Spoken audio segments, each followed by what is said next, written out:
All sports, all plays. Yeah. All sports, all plays. All sports, all plays. 365, we making up plays. We talking the game, get you through the days. We're high in the court, the dime in the lane. Variety, topics, living the same. All presentation, sports information. Hitting the airways, taking the nation. All sport, all plays, like working your faces. Grace at the field, so tie the laces. All sports, all plays.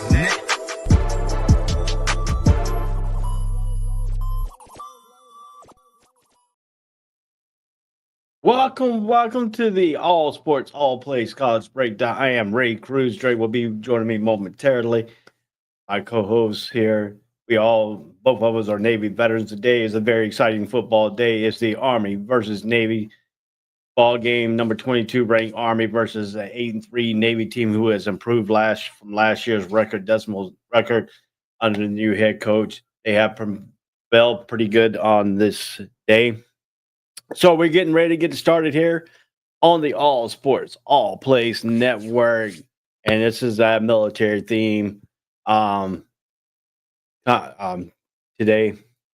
Also, if you want to help anybody on the All Sports, All Plays Network from other shows, this show, support us by sending stars. Stars will help us earn money to make more content just like this. Keep it coming on, keeping ASAP on the air, and keeping it live. Thanks to our loyal subscribers and fans on our YouTube, Twitch, and Facebook page, keeping us going, keeping us healthy and live and rolling here on the All Sports, All Plays Network. So I will go ahead and plug that up to the stars up there. So it'll be at the top when you come in the chat. So we're getting everything started here today. We got a lot of things to talk about, all the way from Belichick going to University of North Carolina hiring. Talking about the Florida defense coordinator, Armstrong, going elsewhere, take over a head coaching job. So we got all that. We got Dre's little accountability here, talking about the college playoffs. We're going to bring up the brackets. We're going to talk about that.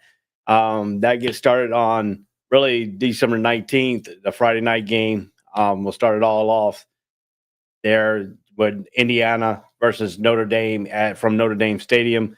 So that's going to be a blast. That's going to be a blast there. We're going to talk about all that and more here on the All Sports, All Plays Network, on the All Sports, All Plays College Breakdown. I am Ray. We'll be right back after these messages. Get everything started.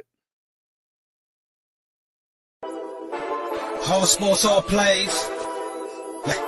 All sports, all plays. All sports, all plays.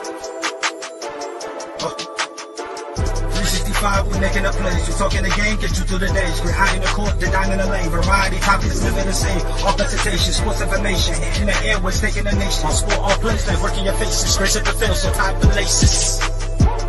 All sports, all plays. All sports, all plays. We on top of our game. All sports, all plays. All sports, all plays. All sports, all plays. All sports, all plays. All sports, all plays. 365, we making up plays. We talking the game, get you through the days. We're high in the court, the dime in the lane. Variety, topics, living the same. All presentation, sports information. Hitting the airways, taking the nation. All sport, all plays, like working your faces. Grace at the field, so tie the laces. All sports, all plays. All sports, all plays. We on top of our game. All sports, all plays. All sports, all plays. All sports, all plays. All sports, all plays. All sports, all plays. 365, we making up plays. We talking the game, get you through the days. We're high in the court, the dime in the lane. Variety, topics, living the same. All presentation, sports information. Hitting the airways, taking the nation. All sport, all plays, like working your faces. Grace at the field, so tie the laces. All sports, all plays. All sports, all plays. We on top of our game. All sports, all plays. All sports, all plays. Welcome back to the All Sports, All Plays College Breakdown Show on the All Sports, All Plays Network.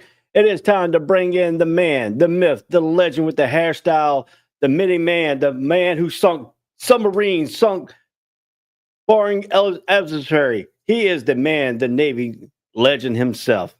from Who's to Blame podcast, my man, Mr. Dre Montez. Welcome to the show, buddy. What's up, big fella? How we doing today?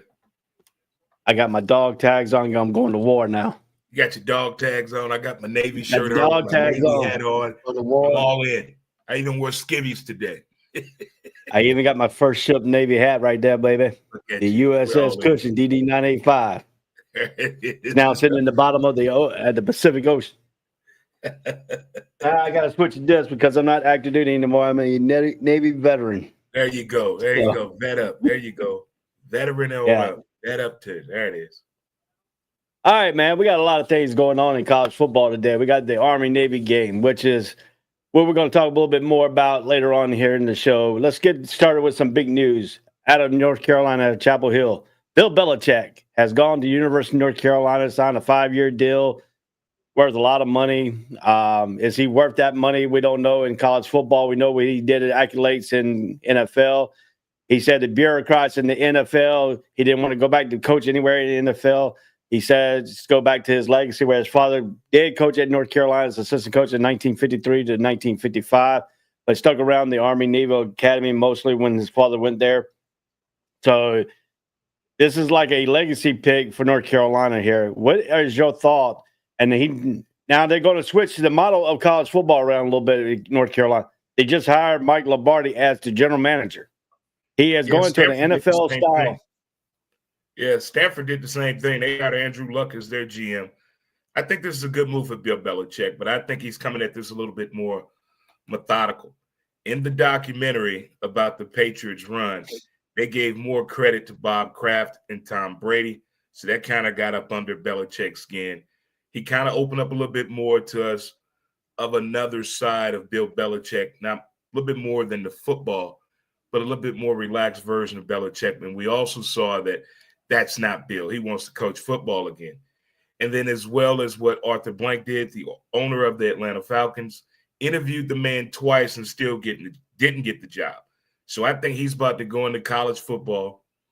I'm not thinking like instant success for his wins, but far as the culture of football at North Carolina is going to change. And I think he has things in order. Now, I hope they do release that manifesto of a Bible of things, how he wants it to go at North Carolina from the coaching standpoint to how the philosophy of Bill Belichick is going to go at North Carolina. I mean, the money is there. It's a football soccer school. We get it. But there's plenty of money in the Tar Heel State. I think this is a good move. In the beginning, folks were joking about the age of his girlfriend, but dating a 24-year-old and sleeping with a 24-year-old, big difference. But I wish Bill all the best of luck, And I think this is a good move. I know people saying, well, they just got rid of Mac Brown, who was 2,000 years old as well. But it's a different mentality and mindset with Mac Brown and Bill Belichick. Yeah, to me, I don't know. I'm in complex with this. I don't know exactly how is he going to do. I have to sit and watch and see what he's going to do. Right. I can't predict how many wins we're going to get. I can't predict any kind of things that was going to go on. I don't know how his recruiting style is going to be, how he's going to get players. But we did have two offensive linemen who hit the transfer portal. Now they have taken their names out of the transfer portal when Bill Belichick named as a head coach. So it could be a little bit of a start there. Deion Sanders sent out a tweet to him saying, congratulations to coming to college football.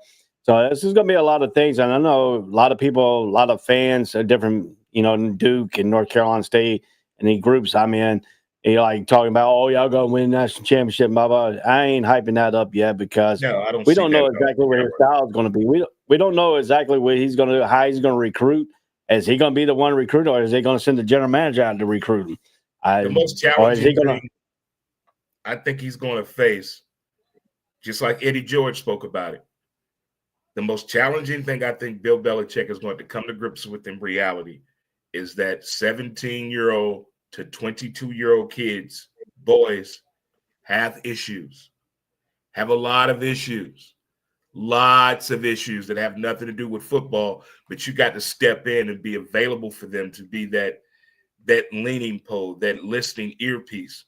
Now that right there is going to be the most difficult part. The recruiting part, recruiting is not like it was when you and I were young. Recruiting is not like it was when our dads were young, our grandpas were young. It has changed. Recruiting is not coming to my house, sitting on the couch, and selling yourself on why I should come to your college or university. It's not like that anymore. It's not like that anymore at all. It has changed. These kids are making decisions when they're at these 707 camps. They're making decisions when they're talking to their buddies online. So if he gets the technology part together as far as communicating with the 17 to 22-year-old, I think he'll be fine. But recruiting, that's the least of my worries with Bill Belichick. It's listening to a 17 to 22-year-old boy. It's going to be the problem to me. Yeah, that's another thing too. You got to look at too. When you talk about recruiting, the way we recruited it back in the day, it's not like that. Everything's changed. The NIL portal. How's he going to hit the NIL portal? How he's going to treat that as a free agency style? He'll have that. He'll have that atop because he deal with the free agency of the NFL.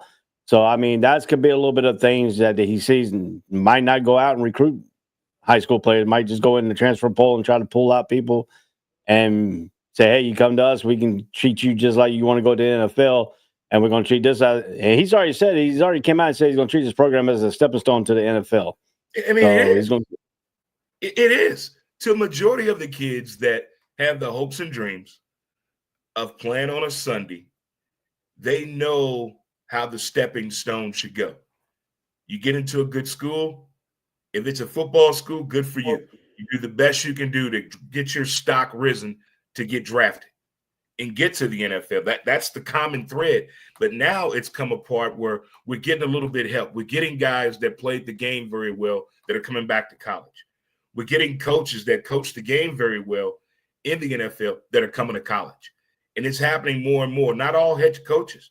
There's some positional coaches with guys that are coming in there with that NFL experience that these college guys that have the questions and the aspirations and dreams to play in the NFL, they can pick the mindset now.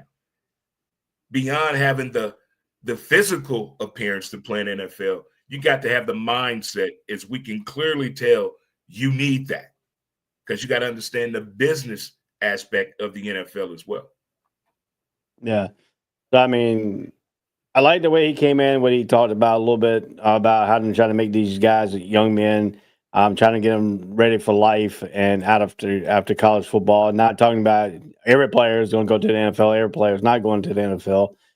Trying to teach them how to be, men, how to try to go into a workplace and start getting work mentality and stuff like that. So that's a little bit of the interesting thing how this is going to do.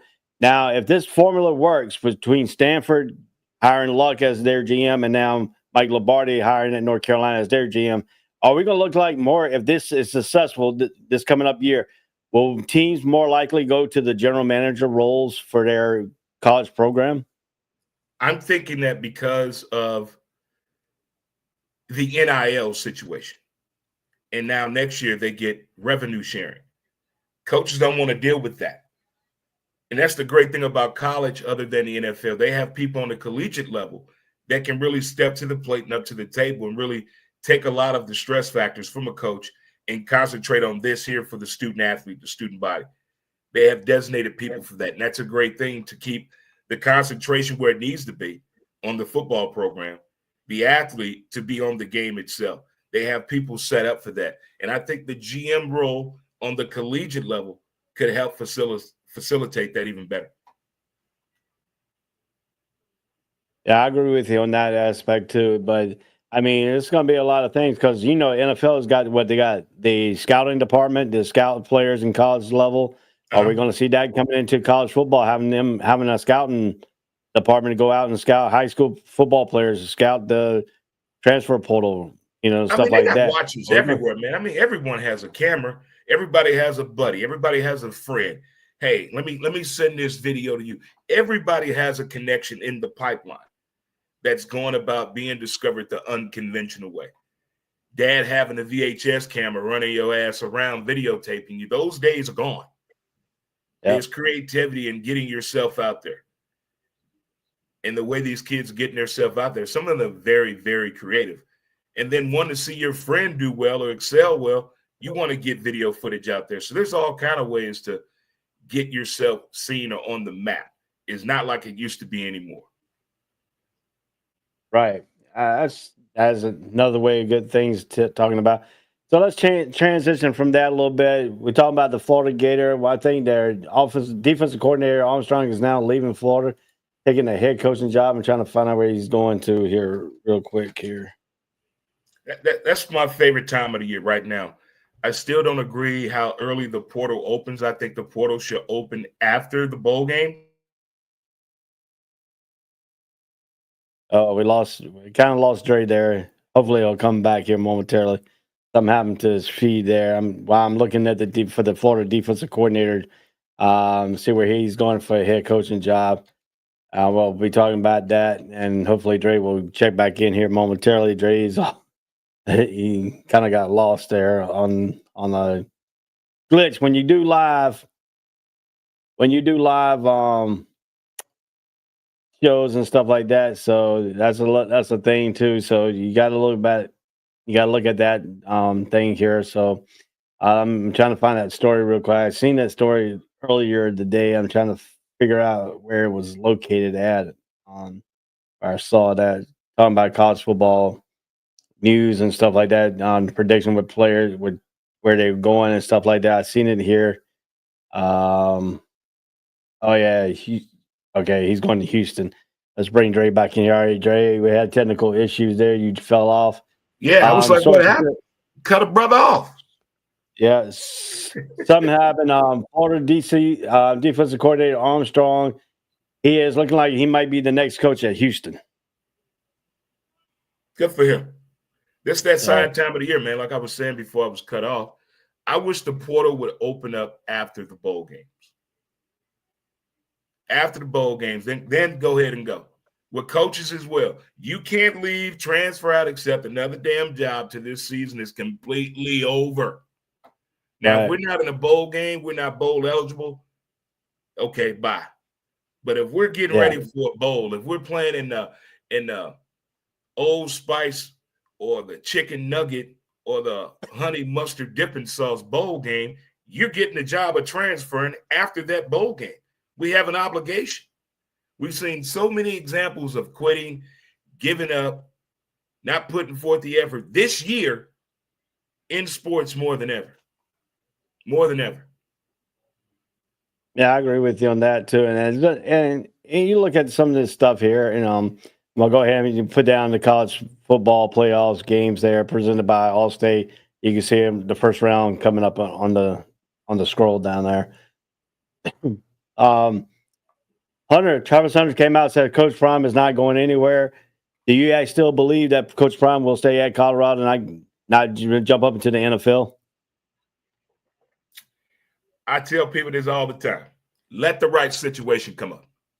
Let the right package. Make it make sense to the mindset of Deion, to the family, to the team. Let the right situation come available. Like I said this about 3 months ago. It brings up the situation with John and Jack Elway. It brings up a situation with Archie Manning and his boy Eli. It brings up we take it to hockey. Eric Lindros. We got all kind of examples. Jeff Gordon in NASCAR.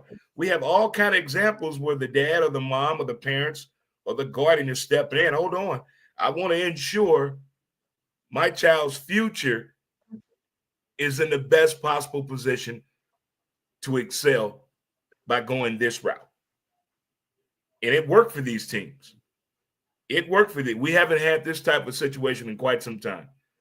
When there's proven fact where the father really did something in a particular sport, that being Deion, and his kid is doing a particular great thing in football.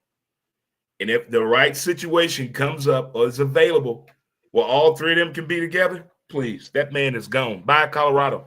I'll let you. Deuces. We out there. Yeah, we got you there. I can see him staying there as well. But he's one of those dads that likes to be involved in his son's lives. He's not trying to be a helicopter parent. Those of you know who you are. He wants to be hands-on. And there's nothing wrong with that. But if the right situation comes along, it has nothing to do with money. It's nothing to do with money. has to do with the right situation for the value of the brand and the team. If it presents itself, it will exist.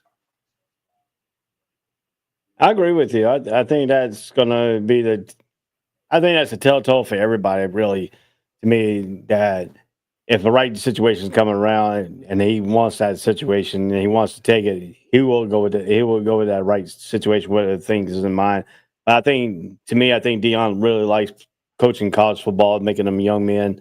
I think he's going to stick around. I don't think the Cowboys are going to be able to persuade him, even though he did play for the Cowboys. I think Jerry Jones in that situation is very toxic for people coming in because he wants to be the micromanager, and Dion doesn't like to be the guy who is micromanaged. So I don't see that's going to be a great fit for him. I think he will stick around in Colorado. I think he wants to prove himself that he doesn't need a son or Travis Hunter on the team to win. I think that's the next step in the curation of his college, because every stage he's been, he's had Travis Hunter and he had his son on the team. So I think this is a great time to step away from his son. Trevor Hunter is going bye-bye. So let him do what he does, and let him recruit and let him show his coaching ability. And I think that's going to progress next year for Dion. I think Dion's got some good recruiting class coming in. And I think you got people that want to be there. I think that's going to be a thing too. How about West Virginia going back with Rodriguez as their head coach? I like feisty coaches that have that football mentality mindset. They can still get out there and pad it up or not pad it up. They can help you out in the barroom brawl. They're not afraid to stand up to your daddy, his daddy, grandpa, with or without the shotgun. I like coaches like that. He has that, I can talk to you, coach. I don't care what it's about, on the field, off the field. I'm having problems with Stacy, my girlfriend. He's one of those coaches that can get it, but also he can teeter that line of the brand of the game sometimes with being so competitive. Because his last time didn't go as the exit plan going out of there was not the way the West Virginia fan base wanted. He's a good coach. He had some good players there. And I like the WV. I love that football program. Been a big fan since the days of Major Harris and my dude, oh my goodness, Mike Fox. Those days. But I think it's a good move for college football. I like some of the that are coming to college football. I like the transitional coaches that are getting a shot at head coaching.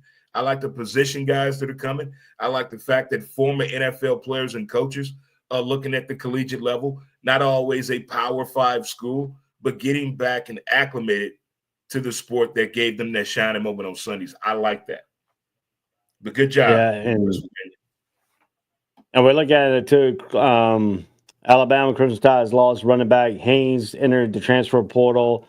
Michigan's quarterback RJ has said he's off to the transfer portal. Michigan tight end Loveland is going to enter the NFL draft. And then we have Kyle hiring the ex-Washington State head coach Wolovich as to assist the offense. So that's some of the changes that are coming up in college football right now. Let's turn our attention to the Army-Navy game. As active duty. One second. Go ahead. What you think about Marshall? The AD and the head coach were not getting along, one seeing eye to eye. So the coach left. He's leaving to take another job. The entire football team got in the portal. The entire football team. You think in the NFL how head coaches and GMs and the team president and the owner don't get along. In college, if the AD and the head coach don't get along, it's disastrous. It's disastrous. That's horrible. It's 19,000 kids in a portal. A whole football team, Ray? A whole football team. Now, to me, I got there's two things. Is the football team is loyal to the head coach. You showed already that by entering the transfer portal. And it should be. Okay. But also, if you're going to look at it too, were they really committed to Marshall? If they all sidedly, or they just committed because the head coach? It was a coach. So, I'm following you, coach. I'm coming here because of that coach. that coach. I'm going to go to that school, Dad, because of that coach. Mom, I'm going to that school because of that coach. I'm not going to that school because of Rudy. Now, I'm not going to that school because of what USC did in the 60s. No, it's the coach. You're the selling point. You're the prize. And when the AD and a coach don't get along in college, I'm telling you, it's awful. The kids don't feel like there's nothing they can do. It's like when your parents are arguing and you're 3 years old. You can't do nothing. You got to sit there and take it. And that's what's happening in college football, more than college basketball. But in college football, it is conduct detrimental to the team when the AD, usually they want to be a coach. They want you to do the things by the way of their handbook, not playbook, their handbook. And that's not the way it's done. And it's sad that we're seeing programs fall this way because of the relationship between ADs and head coaches. Yeah. 2 days ago, it was reported that the transfer portal opened up. By Thursday, at least 25 Marshall players were in the transfer portal, and then they had another update on. Says only the defensive lineman Isaiah Gibson and offensive tackle Burt Maddox have officially entered the transfer portal for Marshall. The Thundering Herd has lost 18 players to the portal in 2024 and added 25 players, all from other schools. But they are preparing for a bowl game, and now they're talking about the whole team is. How's that going to work? Because if you enter the transfer portal, you can't play. You can't play for the team no more, right? Right. So how's that going to work for Marshall entering the playoffs, into the college bowls? Student body got to step in. Intramural guys, let's go. You give me a female kicker, let's go. I don't know. This is uncharted territory. 19,000 kids in a transfer portal.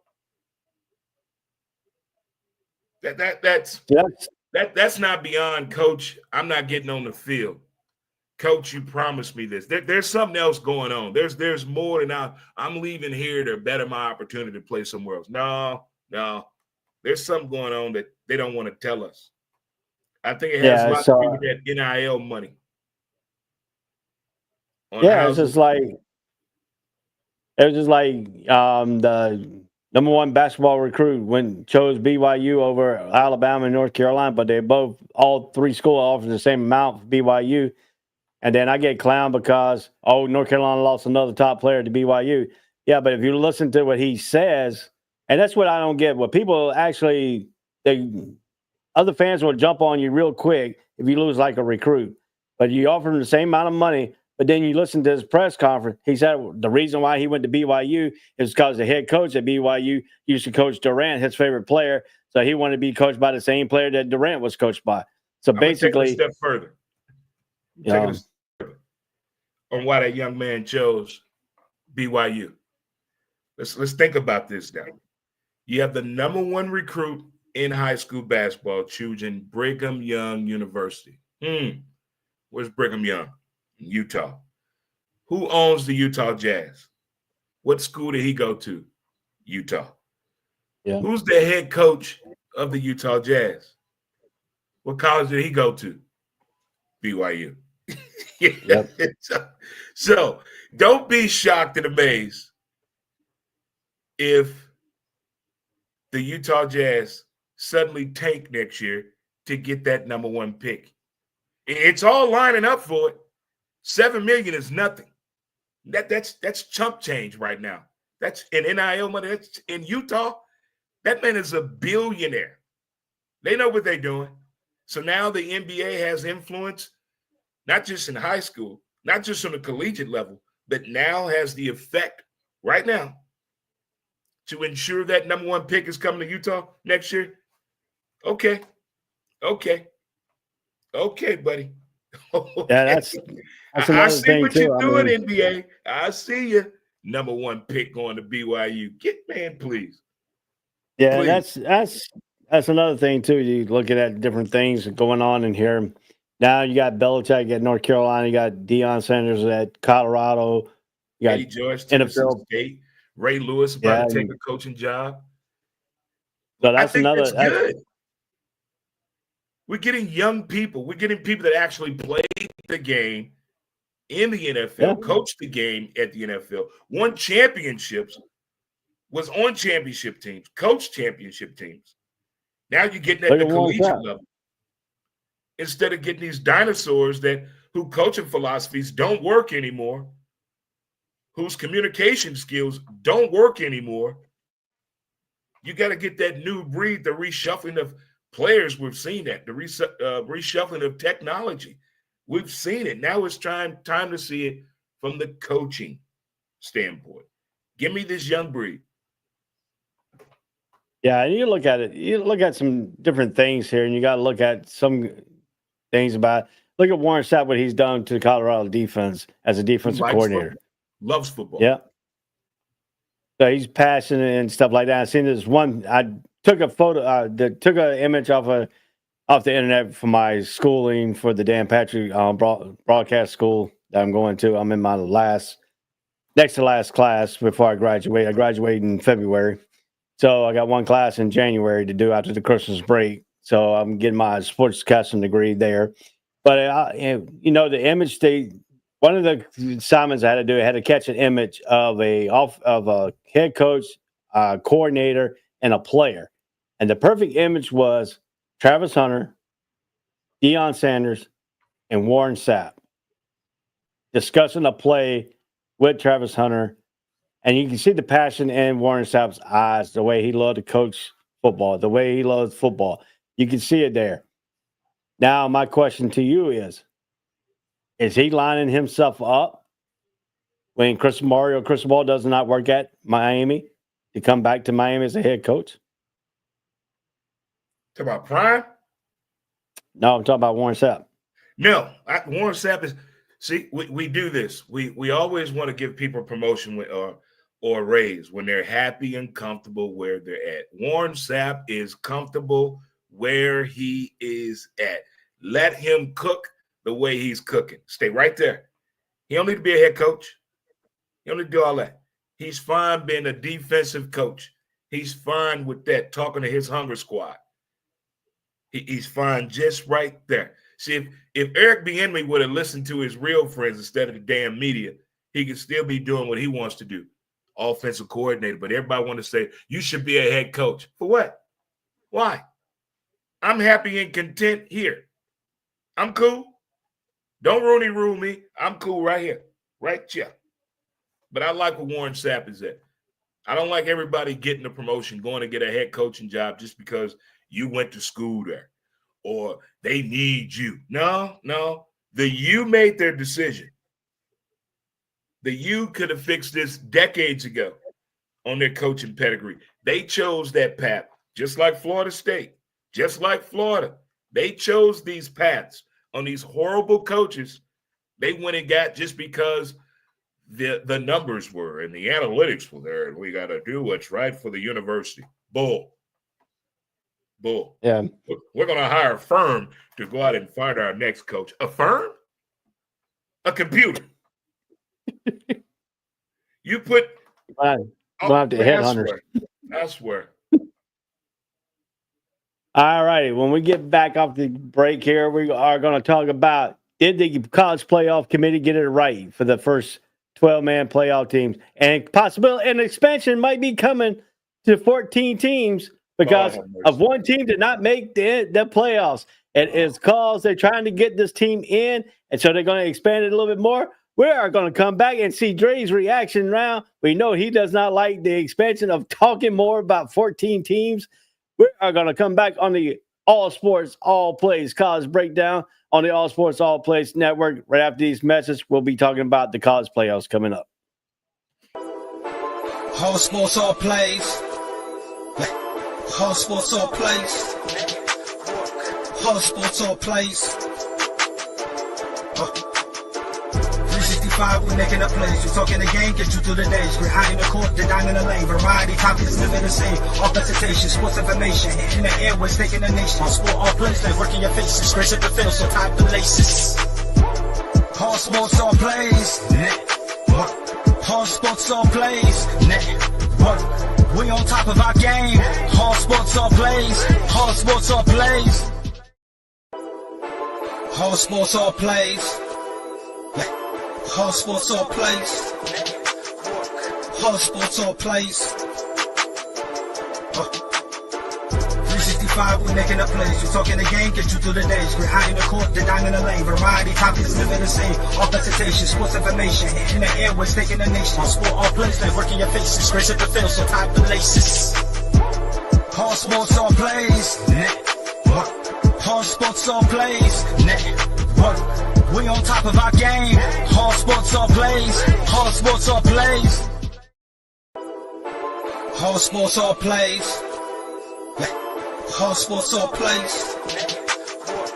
All sports, all plays. 365, we making a plays. We talking the game, get you through the days. We're high in the court, the dime in the lane. Variety, topics, living the same. All presentation, sports information. In the air, we're taking the nation. All sport, all plays, they working your faces. Grace at the field, so type the laces. All sports, all plays. Network. All sports, all plays. Network. We on top of our game. All sports, all plays. All sports, all plays. Welcome back to the All Sports All Plays Network on the All Sports All Plays College Breakdown. I am Ray Drake. We'll be right back here. So we're going to talk about the college playoff. We're going to talk about how the 12th ranked, did the committee get it right? And there are rumors that they might want to expand the college playoffs to add 2 more teams to make it 14 in 2026. It's all due to the fact that we're going to talk about that. And when you saw Dre's reaction when I mentioned that, the high he got, we're going to talk about it. We're going to break it down here. And then after that, we'll move into the armed forces game, what it means to people that are on active duty, what it means to college players at the Naval Academy at West Point in Annapolis. Why is the Air Force not so big as the Army-Navy game? Because it's not. It's as simple as that. You're putting real men in war-type situations that we have put working hand-to-hand. Today's enemy day. Even though we're on the same military side, today is enemy day. We call this the enemy day. We're not on the same side right now. But once the game is over, we become back to one. But how does that affect the people on active duty? We're going to tell you that our inside stories on the Naval Academy as we continue on. So when Drake shows back up, we'll do that. I'm going to go ahead and bring the bracket up real quick here. This is the bracket right now for the.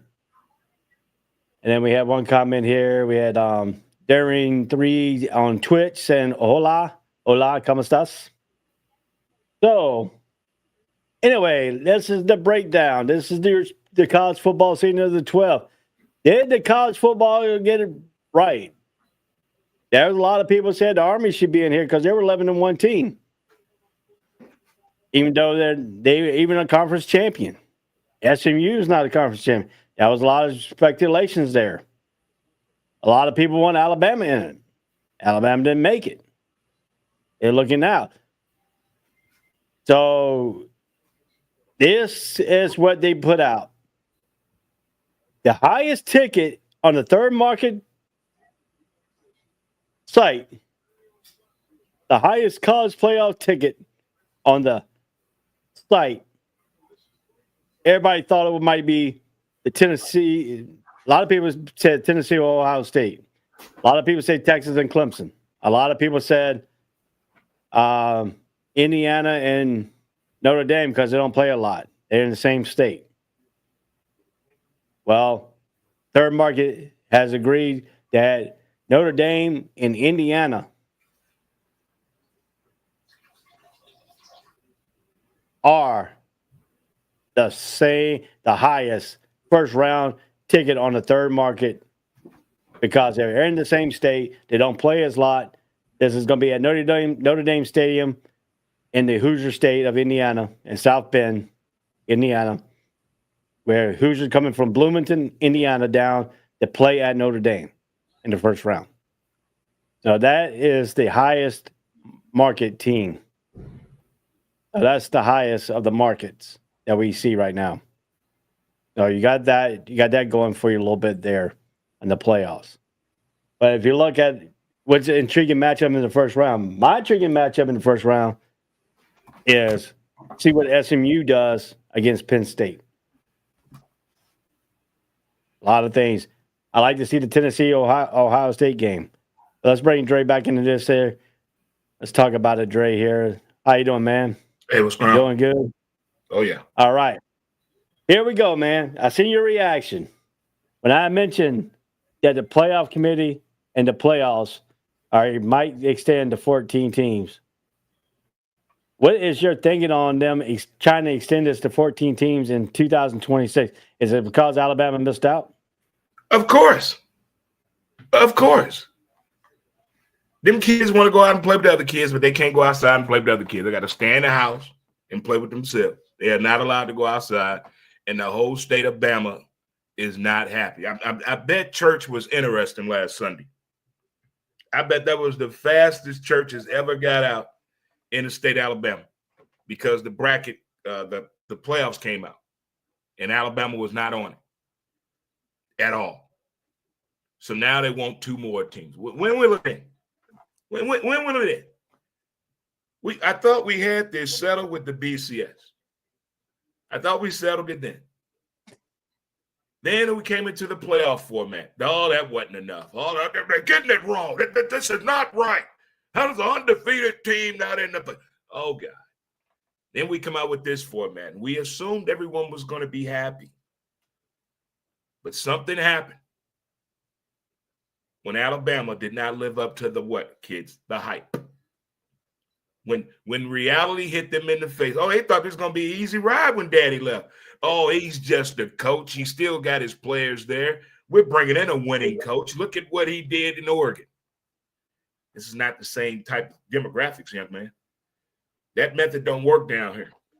Try to tell people that the South is totally different than any other part of the world. Just because you did it up north don't mean it's going to work down here. Don't mean it's going to work down here. If we don't have a spoon, we use what? Our hand. So, in your personal opinion, do you think the playoff committee got this first time for 12 teams right? For the first year ever doing a playoff bracket this way, I think the committee did the best they could do, giving the information that was at hand. I use the analogy of a first-year parent at the age of 18 to 20. You didn't know what you were doing. Look how many parents were young when they were born. You think your parents knew what the hell they were doing when you were born? What? No. My father was 20 when I was born. You think no. My mom was 18. Didn't know nothing. You learn as you go. They'll get it right next year. Still with the 12. Still with the 12. Keep it with the 12. So you don't want them to extend to the 14 teams. No. Where we get into the 3 lost teams trying to get into the playoffs. That's just like saying, should the basketball team that wins the NIT championship, should they get an automatic bid to be in the 65, the 68? Should they be in that field now? Let's say college basketball decides to play the NIT before the tournament, and they determine the NIT champion. The champion of the NIT gets an automatic bid into the NCAA. That sounds preposterous, doesn't it? That sounds absurd. Yep. That's what's going to happen. We go from 12, then they're going to go to 14. Well, hell, Bobby, why don't we get 16? That some bitch. Hell, what you think? Take it on up to 18. Now we're going to get to 24 teams. What in the actual fuck is going on? When will the regular season end then? Then they're going to say, well, you're being too hard on these kids that are trying to play professional football. I mean, how long is this season going to be in college? We were at 8 games. Then we went to 10. Then we went to 11. Then we went to 12. Pretty soon we're going to be at 16 games in college football. Well, we mentioned the NFL. Well, they trying to go to 18.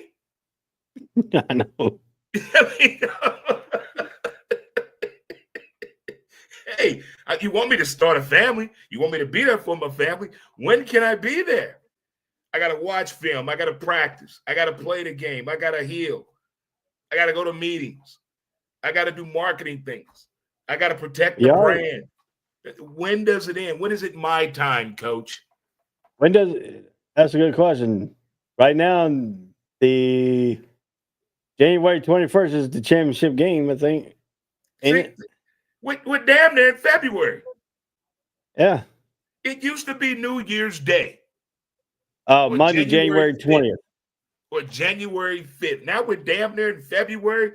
Who's doing this schedule? We got to talk to this person. We got to fix this. Right now, the championship game is on Monday, January 20th. That's too long in a year. College football should not be affecting our professional football duties. You're putting us in a bind, college football. You're putting us in a bind. Yep. I don't like right now, yeah, because if you look at the semifinal playoff game is Friday, January 10th, and then you got to wait 10 more days for the championship game after that. I don't like the wait. That's what I could do without. You know, it's bad enough.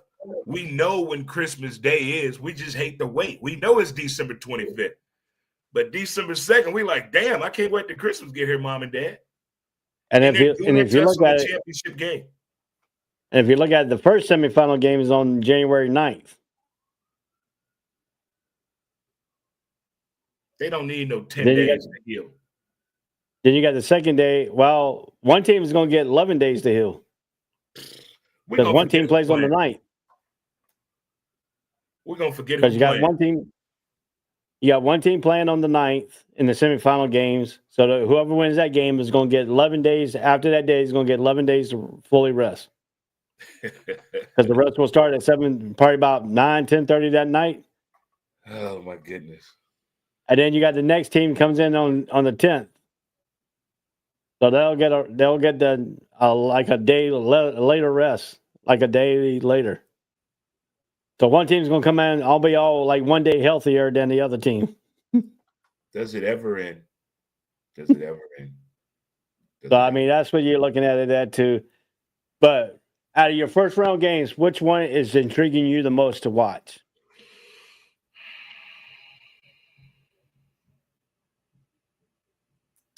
I want to see Notre Dame.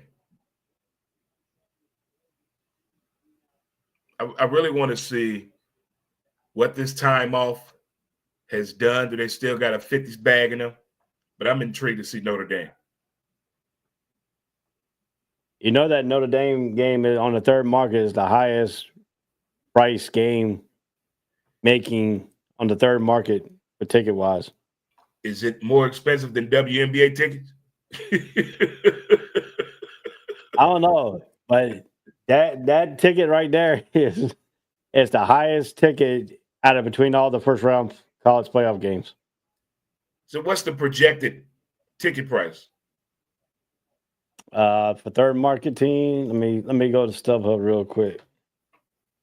Because this is tailgating plus the game. Hotel, transportation, liquor, marijuana. That's pretty costly. That's about all right, let's see here. Let's see what the ticket on the StubHub for this game is going about. Let's see here. See the tickets. Go here. The highest ticket is going for. Hold on. The highest ticket just sold was $1,072. That ain't bad. That ain't bad at all. $1,000 go to a college bowl game, not bad at all. Not bad at all. Now you put 3 and 4K in front. Now I'm playing. Oh, this is actually you're actually playing this at Notre Dame Stadium, and Section 10, Row 40, lower zone went for $1,072 and was sold an hour ago. There you go. Good for you, Ted. Teddy got a ticket, Mom. Teddy's going to the game, Mom. Teddy's going.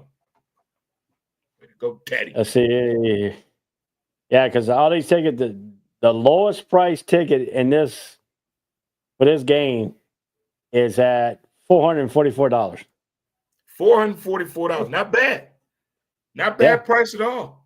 Not bad. You'll be in row 26, seat 8 and 9, and that's the cheapest right now. And the view of the field is 8.9. So you're sitting in the corner of the end zone for that price. Not bad at all. Not bad seat in the house. Rudy. Oh, you're playing at Notre Dame Stadium because, I mean, that whole stadium, you probably got good seating. Yeah, that's not a bad seat in the house. Not a bad seat in the house. Oh, Golden Domers. Ticket just popped. A new ticket just popped. But sitting in section 713, row 1, seat 3 and 4 in a box is going to cost you $3,474. Oh, no. See, right there, that's the new I'm playing in price. the game. For $3,000, I'm getting a uniform. I'm getting in the game, coach. Third quarter. That ticket just popped up. You sit in seat 3 and 4. You're going to pay $3,474 for those 2 tickets a piece. For $3,000, Ray, I'm not missing nothing of the game. Soon as the gate open, I'm there. Soon as the gate open, I'm there. I'm not leaving until I'm told to leave. I'm going to get all my $3,000 worth, all of it. All of it. And if food and drink included, I'm going hard in the paint if food and drink included. I'm going hard in the paint. Yeah, you're sitting in a box seat, but you're in section 713. You're like almost in nosebleed section. And they got box seats? Yeah, they got box seats there. Damn. They know how to live. They know how to live in South Bend, Indiana.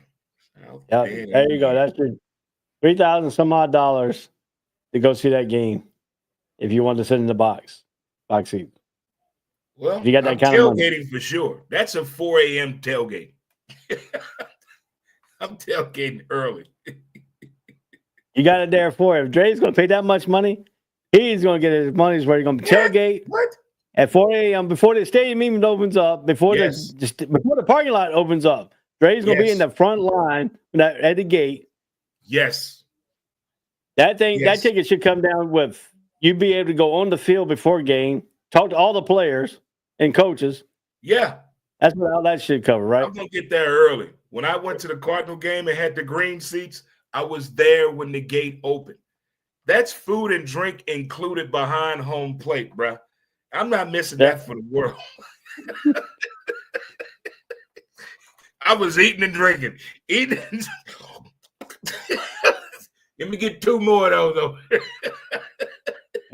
Dre wants to me, I think the most intriguing matchup is going to be that Penn State and SMU. I just want to see what the SMU does to a team up in Beaver Stadium, go up 100,000 people and play in front of that much crowd and playing in the cold weather. It's going to be a whiteout.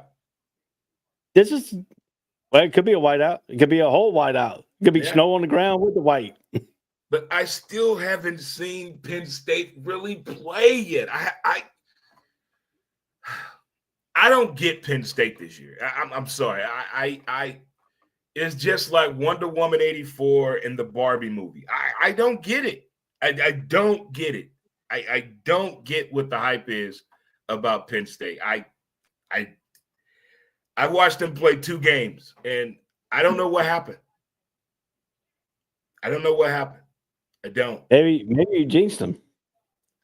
To do what? The 2 games like were the magnetic football game that we had as kids watching Penn State play. I don't know. I don't know if they can run, throw, defend, kick. I watched 2 games Penn State play, and I don't know what they did. What 2 games did you watch for Penn State? That Ohio State game was boring, and they played. Was that Wisconsin? They played earlier this year. Yeah, I don't know. I don't know what I saw. I've seen more life out of a frog that was dead for 10 days than I've seen out of Penn State. I don't know if that's the coach or if that's Keenan. I don't know. I'm confused on Penn State this year. They're the most confusing team in college football to me this year. I don't know what's the team motto. What are they preaching? I don't know.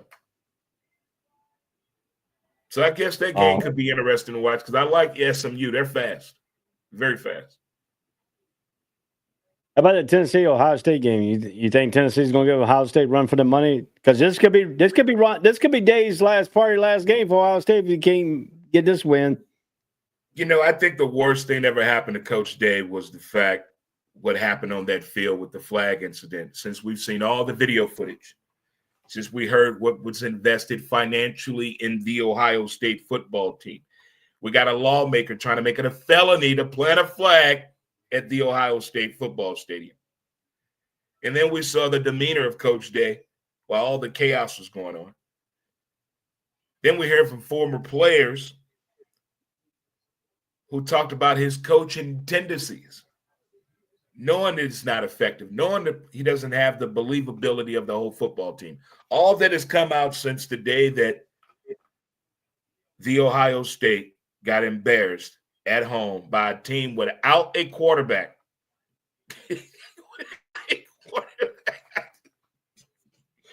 Days are numbered.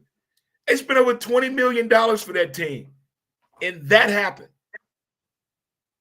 Now we've seen coaches come back. We've seen Matt Brown come back to North Carolina. We've seen Rodriguez is coming back to West Virginia. Is this setting up for Urban Meyer to show back up at Ohio State?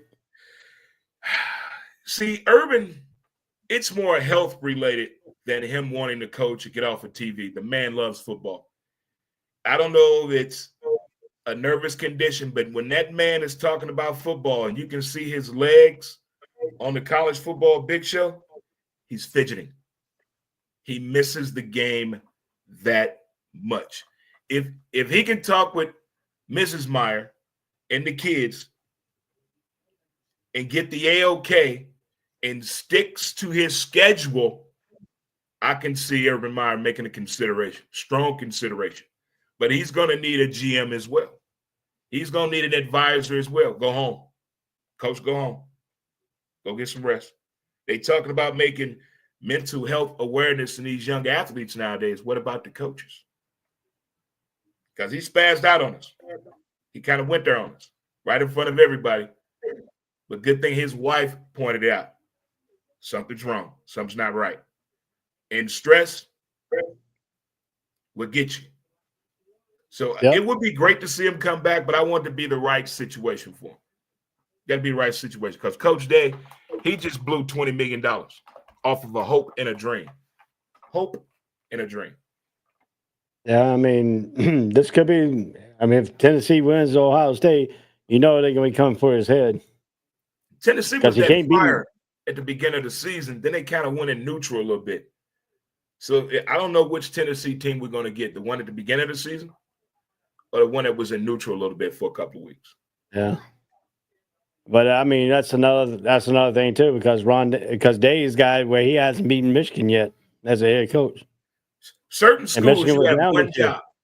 Certain schools you have one job, and if you do that one job on a consistent basis, you're going to go down in history as one of the best to coach at that school or university. Coach Belichick, you got one job while you're here at North Carolina. Beat NC State. Beat NC State. Yep. That's it. You beat NC State, you're going to get a street named after you, Coach Belichick.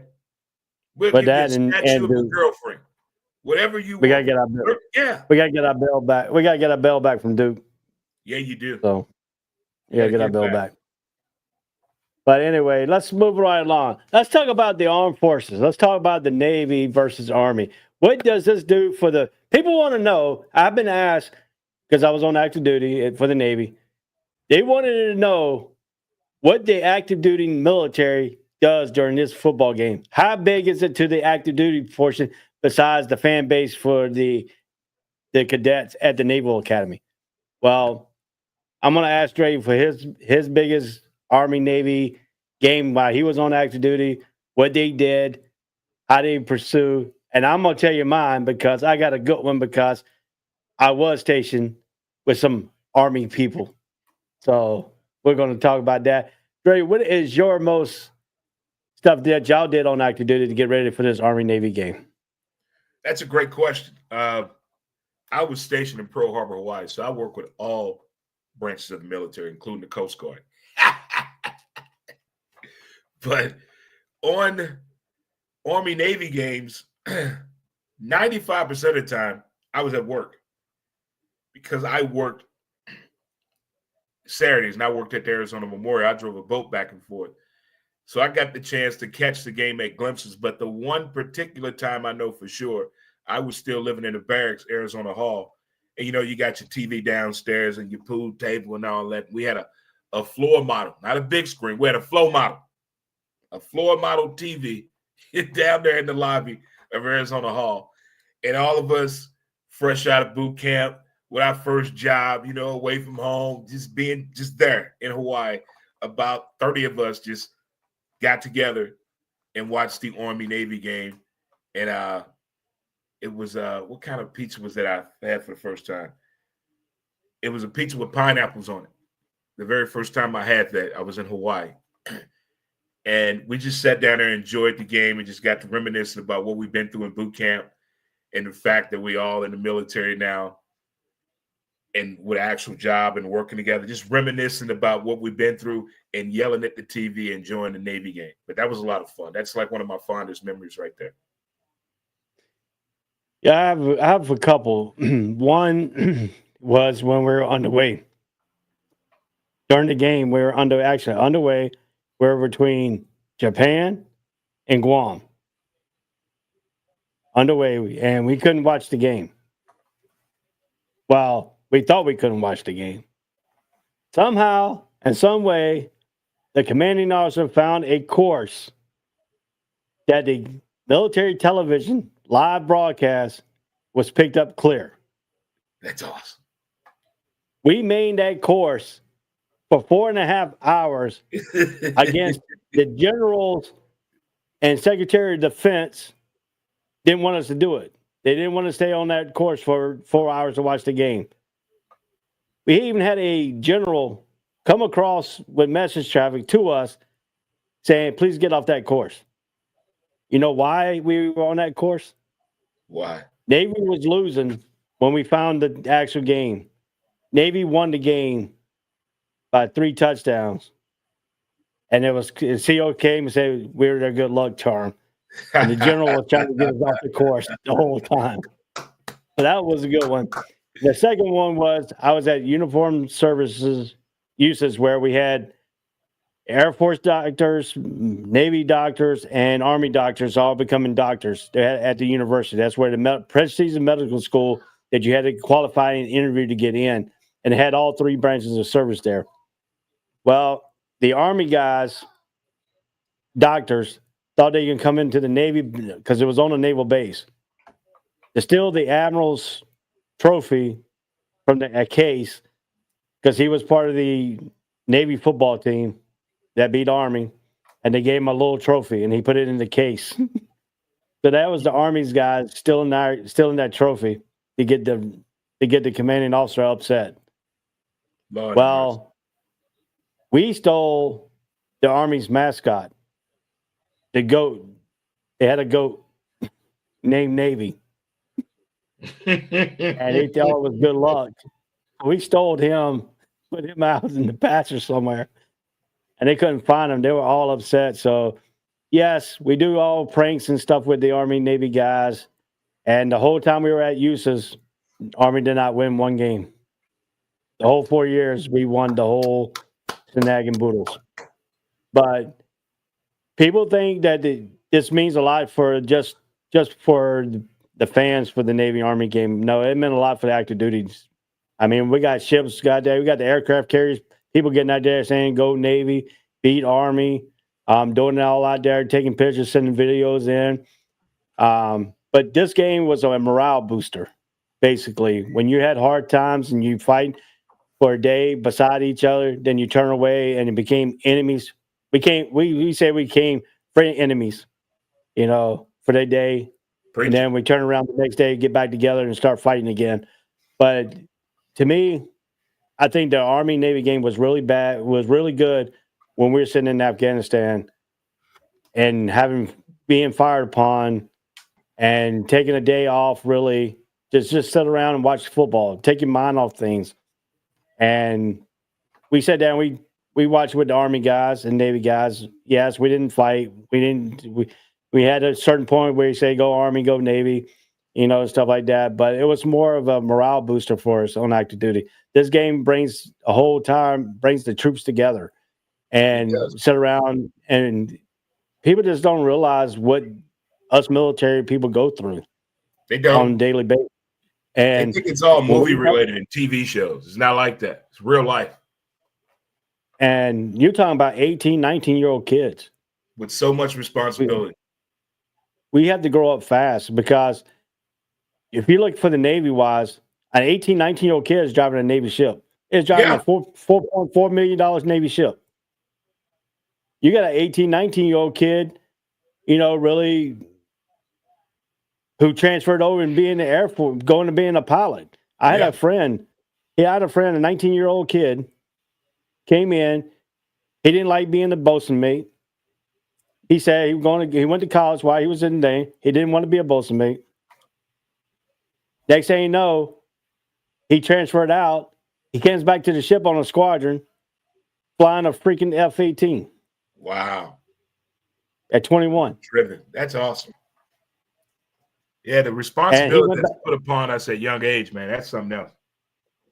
And that's why the Navy-Army football game has really – and then a lot of people come in and says, why isn't Air Force so big? Well, I got three things to tell you about the Air Force. One is they showed up in Afghanistan, and this is why the Army and Navy people didn't like them. They showed up in Afghanistan with 7 transfer trucks. They set up a PX. They set up a McDonald's. They set up a Kentucky Fried Chicken. They set up a Taco Bell. They brought AC tents into a hot. While the Navy and Army people was living in the tents, they ain't got no ACs. We can't even go over to their PX to shop because it's all for the Air Force. Oh, my God. Air Force is a prep service, so they don't need to be mentioned in the same force as the Army, Navy, and Marine Corps. I try to tell people that all the time who didn't serve. I'm like, they always want to know questions about the Air Force. I'm like, they're just different. They're just very, very different. I look at it this way. I tell my Air Force buddies all the time, I said, you know why the Army Navy game is so big? Because they want to see real men get into the trenches and fight, not the little preps playing two-hand tag football. I tell you another thing I like about the Army Navy game. I like the stories that they tell, the service stories that they tell in the pregame. I like that. I can listen to military stories all damn day, and I can listen to sports stories all damn day. And they go hand in hand during the Army-Navy football game. I love it, love it, love it. My old man, my dad, he served in the Army. He just called me right when we were on the show, asked me how many games were coming on today. And I said, that Army-Navy game come on at 2 o'clock. So he's like, yeah, he's going to watch that as well. Yeah, and before even joining the service, I was probably about 14, 15 years old, and my dad never watched football. But the only game he watched is the Army-Navy game. Well, my dad was saying, go Army. I look at him and say, go Navy. He looked at me and said, son, you're not even in the Navy. You're not even in the Armed Forces. You can't go and say, go Navy and blah, blah, blah. I said, well, ain't this a free country that you fight for? So I have freedom of speech, right? So you say go Army, I say go Navy.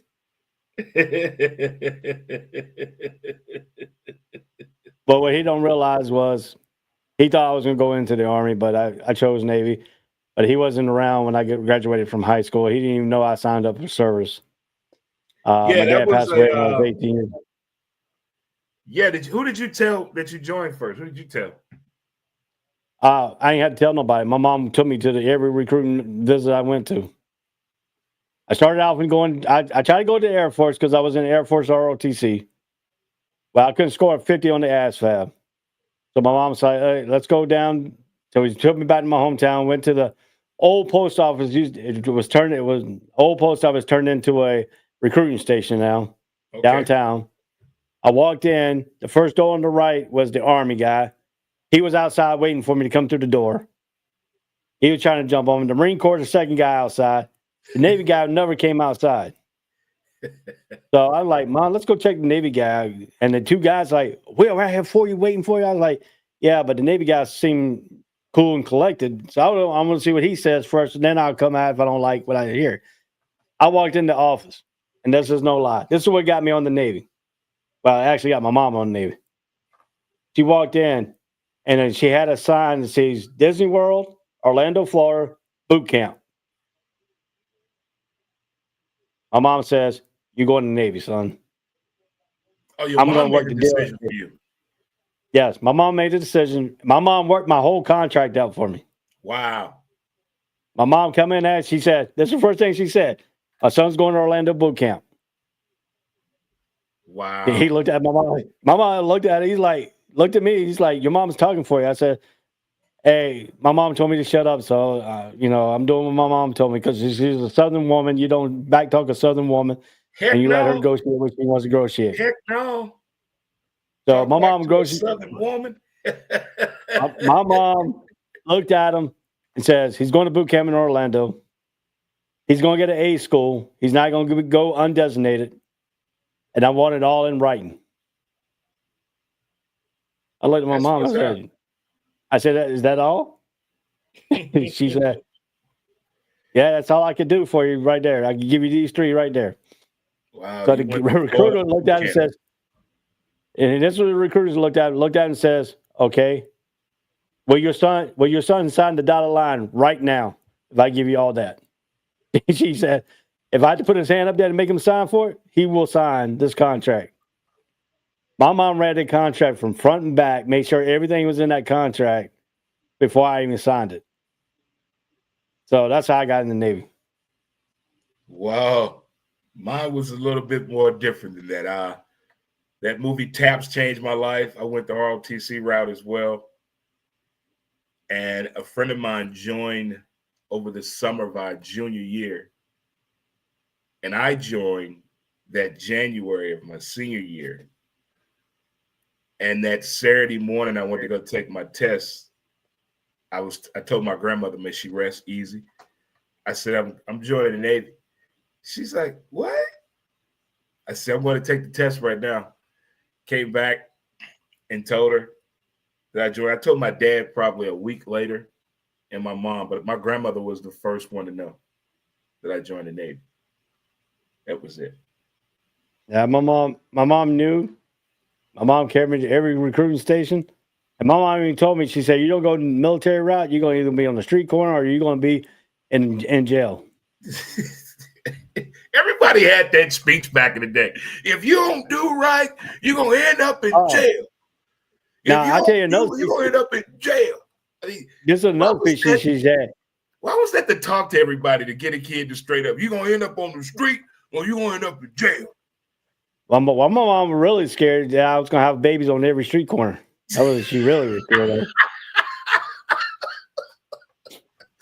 I don't think that was ever an issue. I never even thought about the possibility of even being a dad at that time. I had no idea I was going to have 6 kids one day. No, not a clue. Not a clue. And back in the day, 6 kids was a lot. Now that's like 1 kid today to some of these people. That's all you got is 6 kids, right? That's all.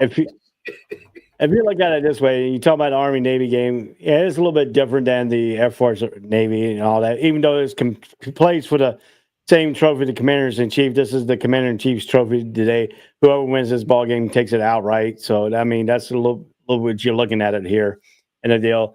But you got a little bit of 2 different contests here. You got Navy, who started off strong, has fell apart a little bit with 3 losses. Army coming in with that 1 loss against Notre Dame, who actually beat Navy also, gave Navy that first loss of the year.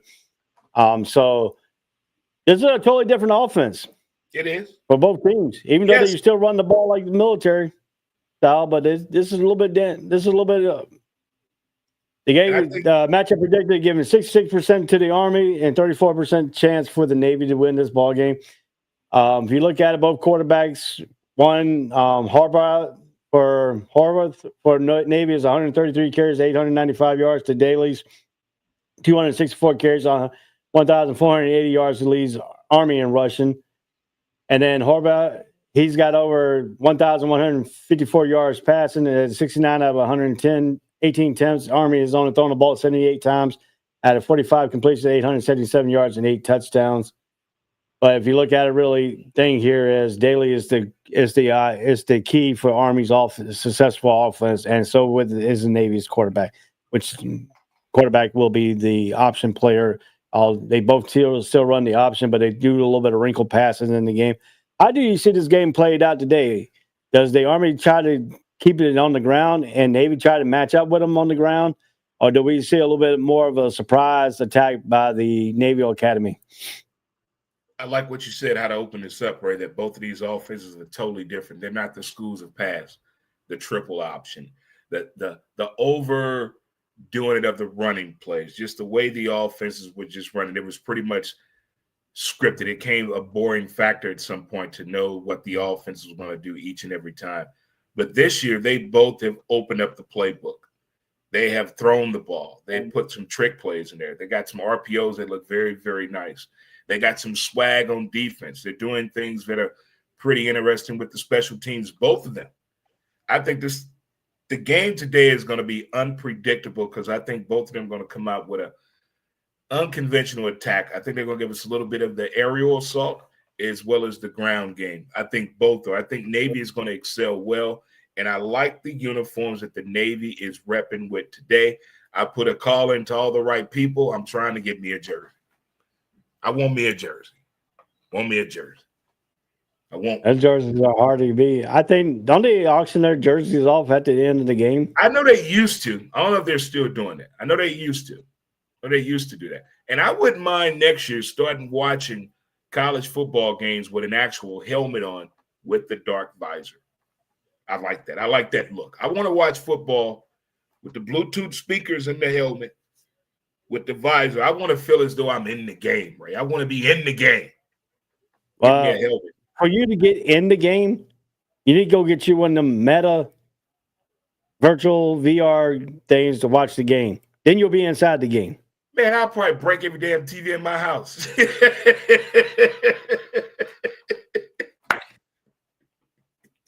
I didn't see the people get crazy with those goggles on. No way. Now, we got this thing here, and they got all the messages coming in from both sides, the Army and Navy, and all this stuff. And then you got the commander-in-chief, the president of the United States, to come across half court, half midfield, sit on one half for the Army side and goes and switch over to the next half, whatever. I think Navy gets them the first half because they're the visiting team. Then the home team gets them the second half of the game. Do we see this tradition keep going? Because a lot of people say they don't know if Joe Biden's going to even show up for this game. Well, the guy that's coming in said he's going to be there. Yeah, but it's still not the same because you're not the president of the United States. I get it. It's not the one same that they thing. said is taking that seat on the 20th, he's going to be there. He put on X Twitter, he's going to be there. I haven't heard about the other dude. I mean, this game is more important to see the president of the United States, the current sitting president, to walk that thing that has done for centuries, all the way back to the presidential days. Right. They always came and sat on one side of the field, walked at halftime. They switch over to the other side, and it's a showcase. It's there. I mean, it showed national television watching them do this stuff. This is the pageantry of football. I tell you, one thing I would love for them to take a look at or consider doing with the Army-Navy game. I would love to see them let it travel to different cities. Let everyone get a chance to experience the Army-Navy game. Everyone should get a chance to experience this. Let it travel. I mean, let it travel. Let everybody gets a taste of it. They do Philadelphia. They do New York, and they do Landover, Maryland. That's not enough. That's not enough. Bring that thing over to the Midwest. Take it down to the South. Let that patriotism soak all. Let us get it all in. Get it all. Sell that thing. It will sell. That's what I want. There's nothing else going on. That's what I would love to see, in my opinion. On December 7th, have them go to Hawaii and play 1 year during D-Day. I agree. Have them come to Hawaii on on Yeah. December 7th, have them play that game in Hawaii on the anniversary of D-Day. Right. You're eating what I'm cooking. They should let it travel. Let it go somewhere for 2 years. 2-year run somewhere. Just give it a chance. I bet that thing will get more. Well, it already gets a lot of chatter and talk and participation, but I bet there are more former soldiers out there that would appreciate taking their dad or grandpa or grandma to the Army Navy game that was a part of the armed forces in some form or fashion. Or maybe they were not, or maybe they had family members that were, and they just want to go this to play their homage to this. Not everybody can make it to the corner on the East Coast. But if you put it somewhere where a majority of people can get to, and it's nice weather and it's a nice facility, I bet people will go. I wouldn't mind them playing here in Jacksonville. You got 2 military bases here. See? We got a new Soldiers Memorial. We put over millions of dollars in here in downtown St. Louis. Nobody's using that baseball stadium right now. Bush. Nobody's using that. Nobody. We can get real fancy with it and play on that soccer stadium that they put in the middle of the city. We can do that too. It's all kind of possibilities. There's a lot of places not utilizing their sports venues that wouldn't mind hosting the Army-Navy game. Just think about it. If they do travel and you bring the Army-Navy game in and you see what it done to New York, you see what it does to Philly, you see what it does to Landover, Maryland, what do you think? I mean, it will boost up the economy wherever this game goes because people are going to come and see it because of the pageantry. That's a whole week of money. And military people, former military people and current military people are like bikers. They overspend. Yep. They overspend. They overspend. You show them a little bit of gratitude and courtesy, the money ain't going to stop. The money's not going to stop. And the military, in former military, they party. They don't know how to go to bed. I mean, it'll give them, I mean, just like if they take it out to Hawaii, it gets the military people that are out in Hawaii a chance to be part of this game, being there instead of having to be on television and have to travel so far away to get back to see the game actually in person. Can you see? I can imagine all the ceremonies they could possibly do from Punch Bowl to Pearl Harbor to Hickam to Bellows Air Force Base to Fort Shafter. I can see all of the bases being involved in one form, shape, or fashion. And then just the state of Hawaii being involved as well. I think that'd be a beautiful thing, Ray, if they could do that. Let it travel. And Hawaii alone, you got the Marine Corps, you got the Navy, you got Walter Reed Hospital, which is the Army. Yeah. You got all the service right there. Yeah. And then if you want to bring the Air Force game too, you can bring that too. You got Hickam Air Force Base. Well, we'll talk about the Air Force on their time. I mean, if you look at it, that on D-Day, that would have been the perfect scenario to have one of these games on D-Day to celebrate Pearl Harbor. Yeah. You know, the remembers of Pearl Harbor. That's a they still haven't fixed the Arizona Memorial. It's still got some construction damage there yet. They still haven't reopened it yet to the public. What kind of damage? It's like what the ship is like. The monument. I know some of the ship is deteriorating. The monument that's on top of it was cracking. Oh, was it? They brought some engineers on there to try to repair it, and just nothing has come of it. At least I got to see it when I was there. I got to actually go on it. I really didn't like when the Japanese people were on there with me and they were laughing. And then they were talking American and see what we did to y'all. So I get what you're saying, but I worked there and I got the reasoning behind it, why it's that way. It may appear to you that they're laughing, but they're not. That's the best way I can put it without getting too political. That's the best way I can put it. But there are two different groups that come to visit Punch Bowl and the Arizona Memorial. There are two different groups that come to Hawaii at different times of the year. And there's a reason behind that as well. But yeah, I get what you say. I would like mine. I know when I was there, they were building the bridge to Ford Island. They didn't have a bridge at the time to go to Ford Island. The only way you get to Ford Island was by ferry. Or by boat. Now I call the boat to work every day.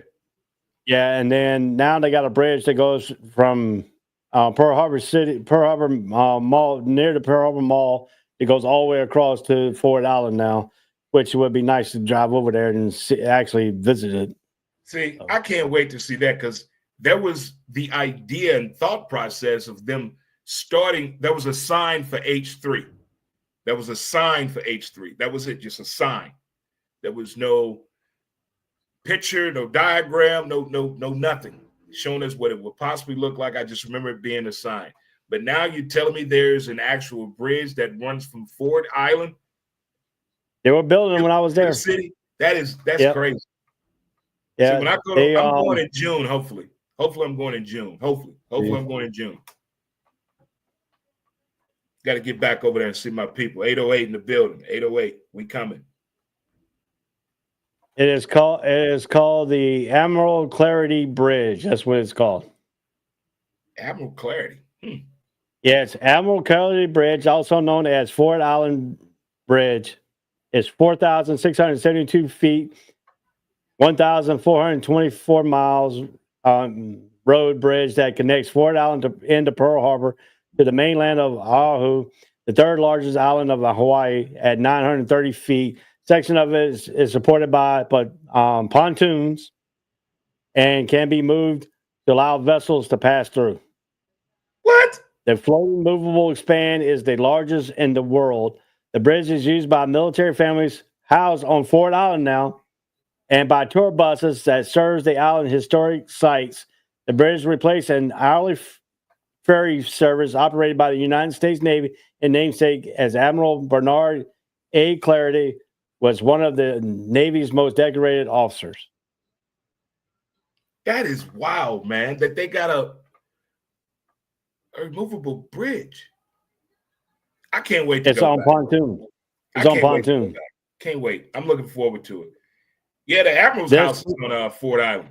It was nice. Yeah, the proposal is to connect the island that had been around since 1967, and when a study suggested that there were only three ways to connect the island: a bridge, a tunnel, or a rumble-filled causeway. In 1976, the military construction budget included a proposal for a $25 million causeway, but it was removed as too expensive. Other proposals, such as a steel bridge, were considered but were never constructed because of the cost. So I'm looking forward to this trip, Ray. I can't wait. Yeah, and then they call it the rebirth of Ford Island. The completion of the bridge also enabled the Navy to further develop the island to include $331 million NOAA Senator Daniel Inouye Pacific Tajma Warning Center. In addition to visitors access to the island, the bridge is then able to construction of $50 million, 16 acres, 6.5 Pacific Aviation Museum. So they got a lot of museums over there. They got the Missouri over there. So this is all. This was all in plan. The Missouri is in front of the Arizona. Yeah, the bridge has a total length of 4,672 feet, which is 1,424 M, whatever the M stands for, milli. Including a 930 feet, 280 mil pontoon section that can be retracted under the fixed bridge to allow the largest battleship and aircraft carriers to pass.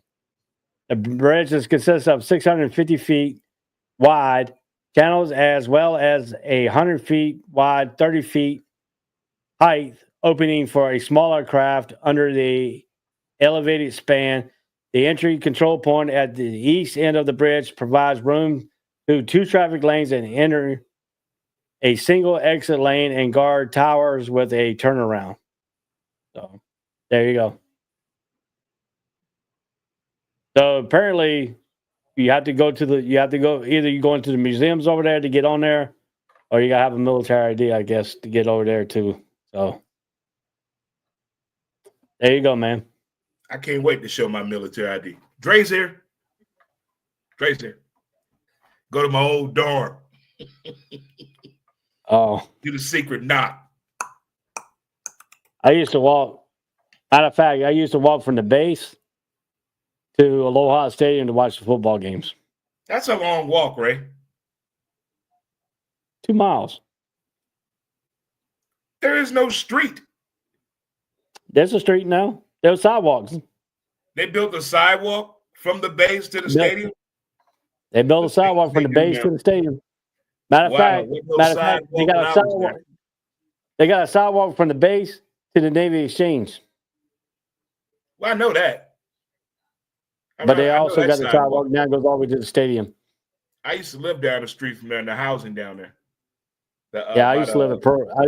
Matter of fact, I lived in Pearl Ridge, behind the Pearl Ridge Mall, where they had still the drive-in movie theaters. Okay. I got the apartment. Towers. Yeah, I got the apartment that was on the same side as the movie theater, and I got an FM transmitter so I could watch both movies. And then I had a good view of the movie screen. I had to live in Waikiki. That was beautiful. That's like the Soulard of Hawaii. Yeah, that plus if you in Waikiki, everything's more expensive. Oh my God. I lived in Waikiki for about 6 months. I had to get out. I had to go. It was never a boring time. Never. Waikiki is a tourist attraction, and you can even go to McDonald's in Waikiki. We had to spend $20 on a Big Mac meal. Wasn't that much when I was there. I know you got a pineapple, well, you got a supersize. You got a pineapple with it. But yeah, Navy took me a lot of places. I traveled the world. People want to say they travel the world. I can literally say I traveled the world because I've been to Australia, I've been to Guam, I've been to Hong Kong, I've been to Singapore, I've been to Thailand, I've been to Norway, I've been to Ireland, I've been to Afghanistan, Iraq, I've been to Saudi Arabia, I've been to Dubai. So, I've been a lot of places. It would have cost you millions and millions of dollars if you go and went to all of those places. And you went actually for free for the Navy, even though you're on a working cruise. So. I like the Aussie. A lot of people ask me, have you ever been on a cruise? I said, what kind of cruise? You talking about a cruise ship? No. He said, why you say you went all of these places? I said, hey, I went with the Navy. It's called a working cruise.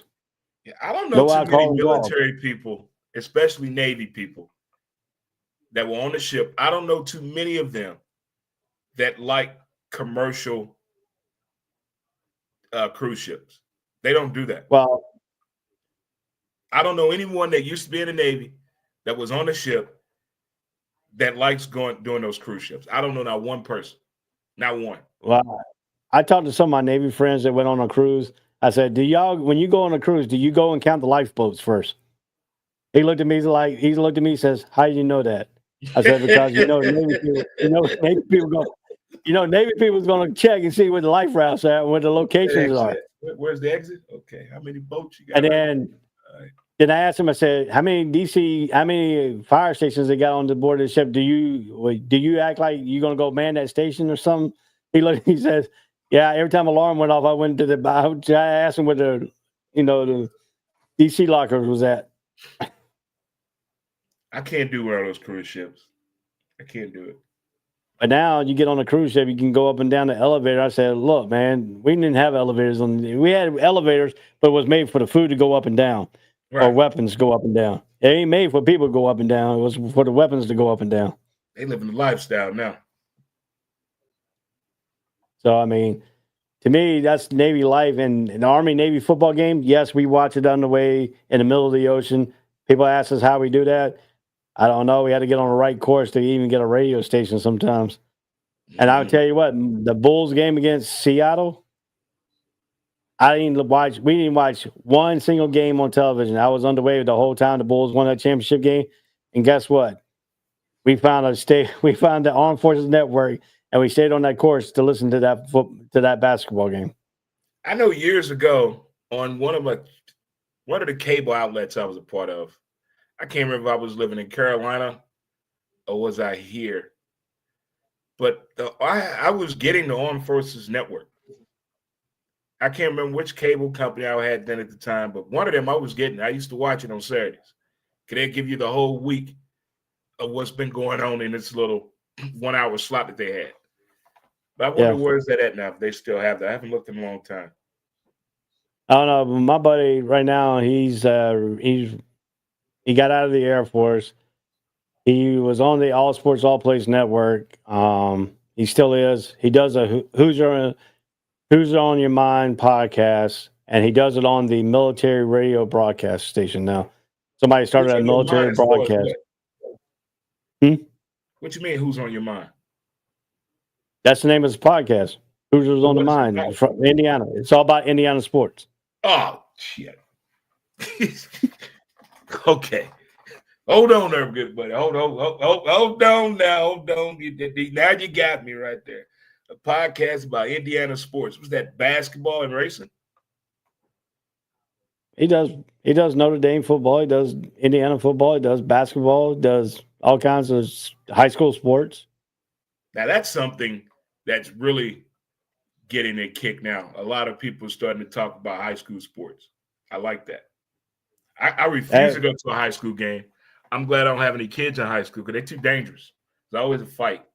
They're always beefing over something Joey and Hakeem said on Instagram. Damn that. And the main instigator is Sarah and Lisa. They started the whole damn thing, and they over there in the corner kikiing it up. No. Yeah, we got a high school game up. We got a high school up here called First Coast High School.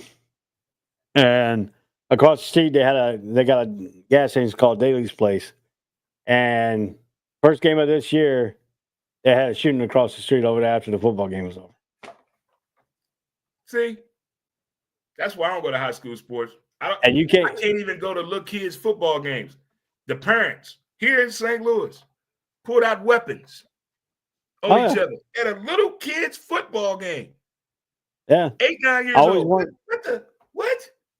What? I always want to go to Rains and Reebok High School football game here in Jacksonville because it's supposed to be because their arch rivals are right down the street from each other. Mm-hmm. I can't even go to that game because they say if you see any white people going in the game, by the time if Rains don't win, you get shot when you come out.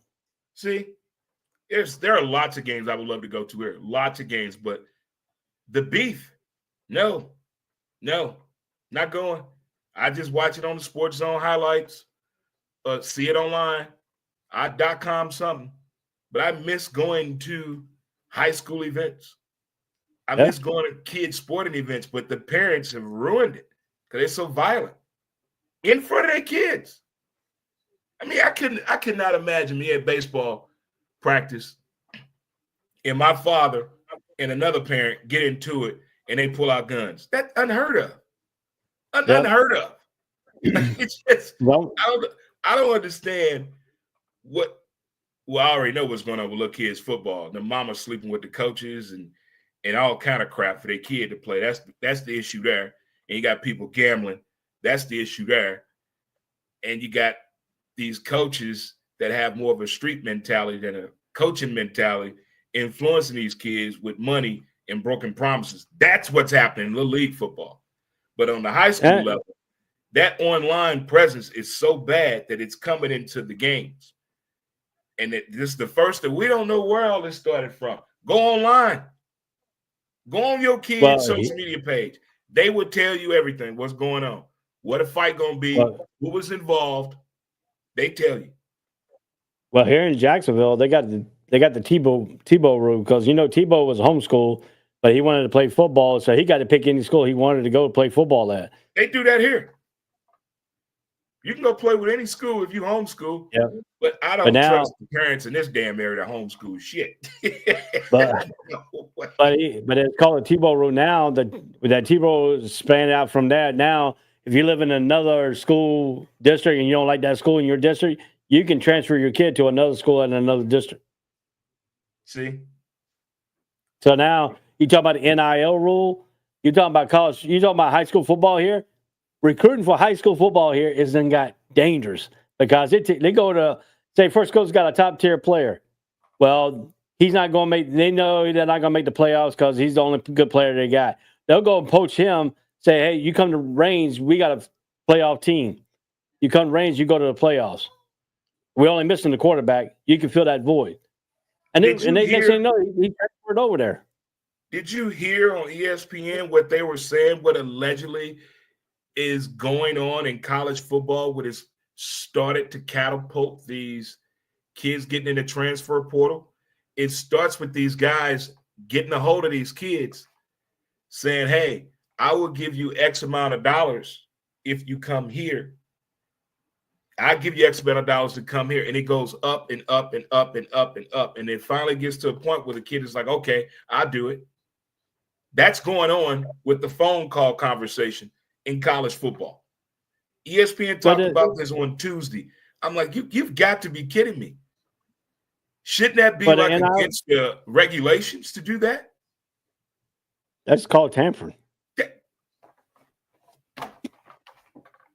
Nobody's paying attention. Nope. Are we going to see the NFL rules come down to college where you can't tamper with the players until after the season's over?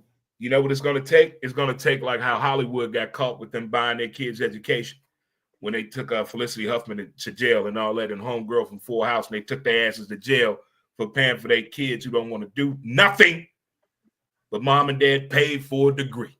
Took fake photos. One of hired a professional photographer to look like he's on the sailing team. But it was all a lie. I think what's going to happen now is going to take a parent that went beyond the call of duty to ensure their child on the right path to play, NIL money, and something went wrong. Then they're going to take a closer look at what's going on with this NIL money. We need to put a cap on this right now, because next year they get that revenue sharing. That money really going to change next year. Where are the financial advisors? Where's the parenting? Where are the rules? Where are the policies and procedures? Where's the enforcement at? Well, if you look at college, you look at high school football, NILs that made it to high school football. Certain recruits in high school are getting money already. High school football, they have forgotten about education. They have forgotten about education. All they want now is a shoe deal, a new workout facility, and to be on TV. That's it. That's it. They used to put the education first, then the school. Now it's all about the school. I ain't heard one kid say what they majoring in. Not one. Not one. They don't preach education no more. Well, if you look at college football, when you get to college football, you only got to go to class one semester. If you know you're going to the NFL next year, you only got to go to class one semester, and you pass that as one semester, you're eligible to play football the rest of the season. So you want me to expect that a 22-year-old young man with no education but football skill can go out here and survive financially in this world with all that money? You expect me to believe that? Because they got nobody to teach them how to save money. They got nobody to teach them how to save money. Know the value of money. No. You got to remember that. Look at the home. Look. They tell us every week the situation that a kid is coming from. Every time they make a good play in football, the announcer got to ruin it. Or Travis, the neighborhood he grew up in, they didn't have fresh water till he was 15. What the hell they got to do with him making that catch? They're setting him up. They're selling a hope and a dream, but they keep forgetting about reality. If you can't manage your own money, your own lifestyle, your own day, how to do your time, that's failure, man. They're going to snap right now. It's over. It's a wrap. Look at some of the NFL players that have millions and millions of dollars, sign these deals, and next thing you know, they working at freaking like Winn-Dixie. They're not even working there. They're not working there. They're doing odd things for money. Yeah. Baseball card signing show in the back of a strip club between the hours of 2 p.m. and 3:15. What? Hey, that's where they're one of my friends said that he's seen a former NFL quarterback driving for Uber. Yeah. When you have people pulling and pulling and pulling, and you don't read a thing, you just signing it and cheering in the picture. Zeros. We getting that money. You didn't read nothing. And then the ones that try to tell them about financial responsibility, oh, you don't know me, man. My situation way different than yours. No, it's not. Did you hear what Charles Barkley said when he came into NBA and he signed his first shoe deal with Nike? And he went to ask Michael. Michael Jordan looked at his contract and says, "Why don't you get in the stock option? Why don't you tell them you want to take less money and get stock option from them?" He said, "What do you mean?" He said, "I took less money from them and I took stock option. Now look at my portfolio. My portfolio, I'm making millions and millions of dollars because he bet it on himself to put Nike over the top with his brand shoes. And guess what? Charles Barkley did that. And Charles Barkley to this day has come out and said to Michael Jordan, thank you for helping him become a millionaire because he is a millionaire. He has not spent any of his shoe money.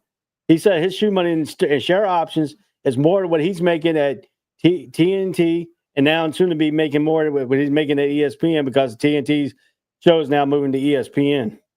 So I credit Michael Jordan's mom, Miss Dolores Jordan, for understanding how that impact was going to be when he got that shoe deal.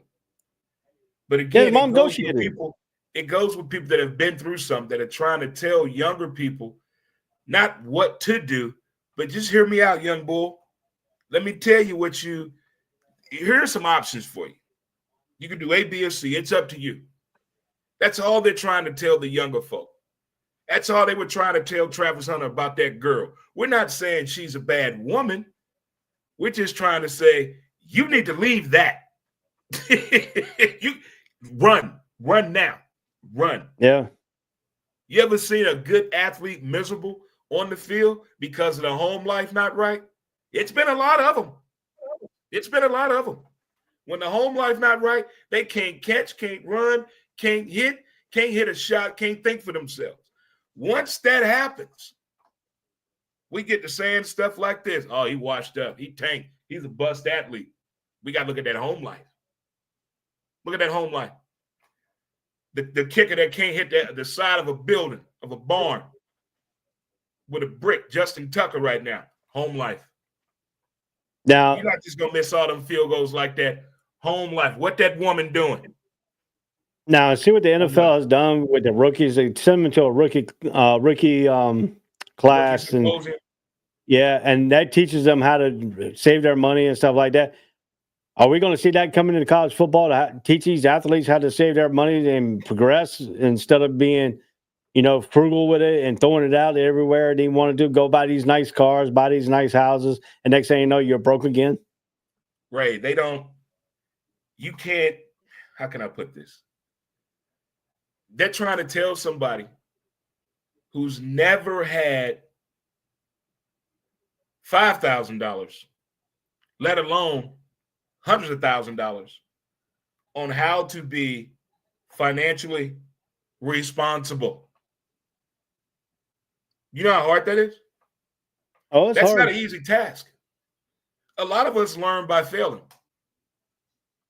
So they got to fail.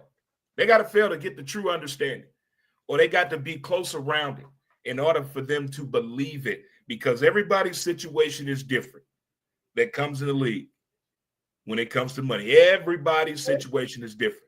Like we talked about last month about that NIL money. The pressure is on that young kid. He is now the provider of a whole household at 17 to 22 years old. That is not fair that he got to grow up that fast and go to school and perform well on the field. Come on now. When am I supposed to be a kid? Then I got to go to the league and be a grown man now? Already? Again? I've been grown since I was 17. I mean, it's not like when we were coming up where we could actually be kids and do what we need to do and be enjoying school and all that stuff. But then, when you get out of high school, like for me, I never left home until after I got out of high school. When I got out of high school and they told me I had to wait a year, I've worked at Food Line for a year after I got out of high school because My mom wanted me to go to Orlando boot camp, and I had to wait a year to get to that boot camp because they had no openings until that time frame. So I left home on June 22nd of 1992. I graduated in 91. I left home for the first time. Didn't know what I was doing. I got on a plane. I was scared. And my plane ride was so freaking difficult because Orlando South, I had to go north. Now listen to this. I flew from Raleigh, Durham to Dulles Airport up in Washington, D.C. And then on the way back, I had to fly back across my house to get to Orlando. I don't understand traffic in the air. I don't get it. And what gets me is the pilot, somehow he knew I was on the plane. He said, "We're flying over your hometown right now, Ray." It made it even worse. I was scared shitless. I'm going back up this way and then come back across my hometown. So I'm already homesick because I never left home. This is the first time I ever left home, and I was 19 years old. I was scared shitless. I didn't know what to do. I didn't know how to keep myself straight. I got to do my own bills now. You know, I had to do this, I had to do that. We got these young kids in these situations they shouldn't be in. They shouldn't be in. Yeah, I made some wrong choices. I came from a Christian family. I jumped out of the Christian faith because I thought God was teaching me when they took my grandma and all this stuff. You know, he took my dad, at a young age. The demon. And so, I can not condone what I did when I was in my 20s, go like strip joints and stuff like that. Yes, I lived that life. You in them damn strip clubs, weren't you? Matter of fact, I got being a bouncer at a strip joint in Hawaii. You not only went to the strip club, you became a bouncer at the strip club. Yeah. Make extra money. Sure, Ray. You did it for the extra money. Sure. Yeah. But I mean, that life, I left that life and then I got back in the DC area and I settled down. I got my two daughters, which I love so much. Make an honest man out of you. And how? Yeah. And then my ex-wife kind of my mom would say, "Hey, look, your ex-wife and your current wife is not letting you do this, trying to control your life, blah, blah, blah." I really didn't pay attention to what my mom's saying. My mom's seen it. My sister's seen it. Took me a while to see it. I got divorced because she started controlling my life. She told me when we moved to Hawaii, because I told her I always wanted NFL season tickets when I, go to an NFL city. That's where I was going to live and stuff like that. And she's like, "No, we're going to move back to D.C., blah, blah, blah." I'm like, "I ain't going back to D.C. You crazy. Cost of living up there is so high compared to where I'm down here." Oh, God. So I got divorced from her. Oh, man. And I met my current wife now. We got 2 boys, and I'm back in my church. I'm back in the church life. I do a lot of stuff for the church. I'm going back and working in the facilities for the church. I do a outreach program. I help them out with that. I go pick up food like from BJ's, food donations to give back to the community. I go pick up down at the beach on Mondays for the outreach. I serve. All right. But it took me a while because I fell a lot. Right. It took me a while to circle back where I needed to be. So I can put myself in some of these people's shoes that, growing up and you don't know where your next meal is coming from.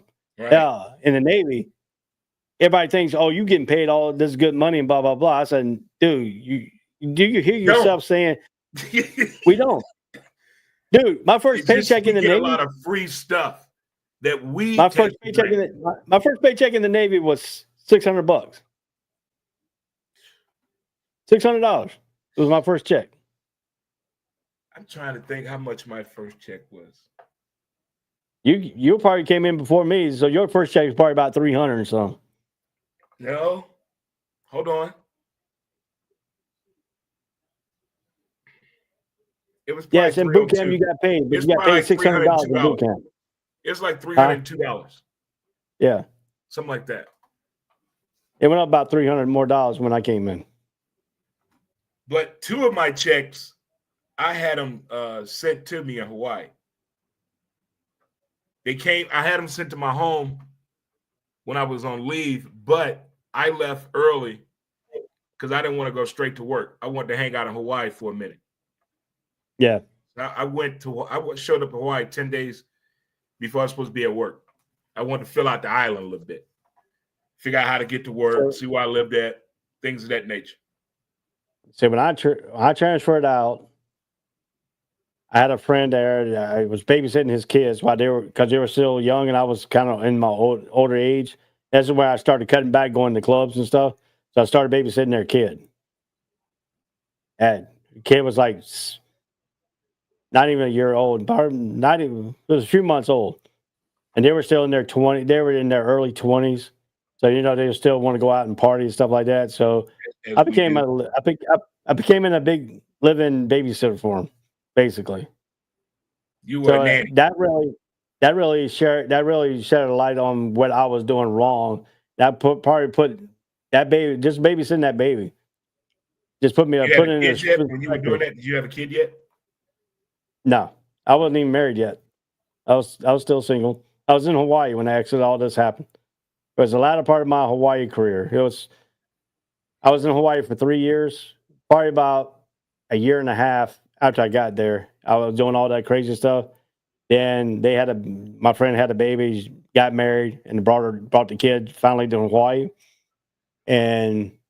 But I knew they were kind of miserable because they were still in that going out and exploring life, going out and partying life and stuff like that. So I decided, hey, let me, take some burden off of it. I'll come and help you babysit, blah, blah, blah.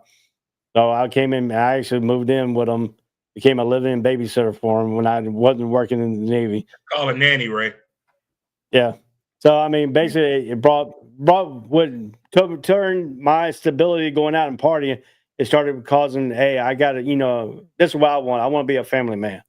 So this turned into part of me wanting to start a family and all that stuff.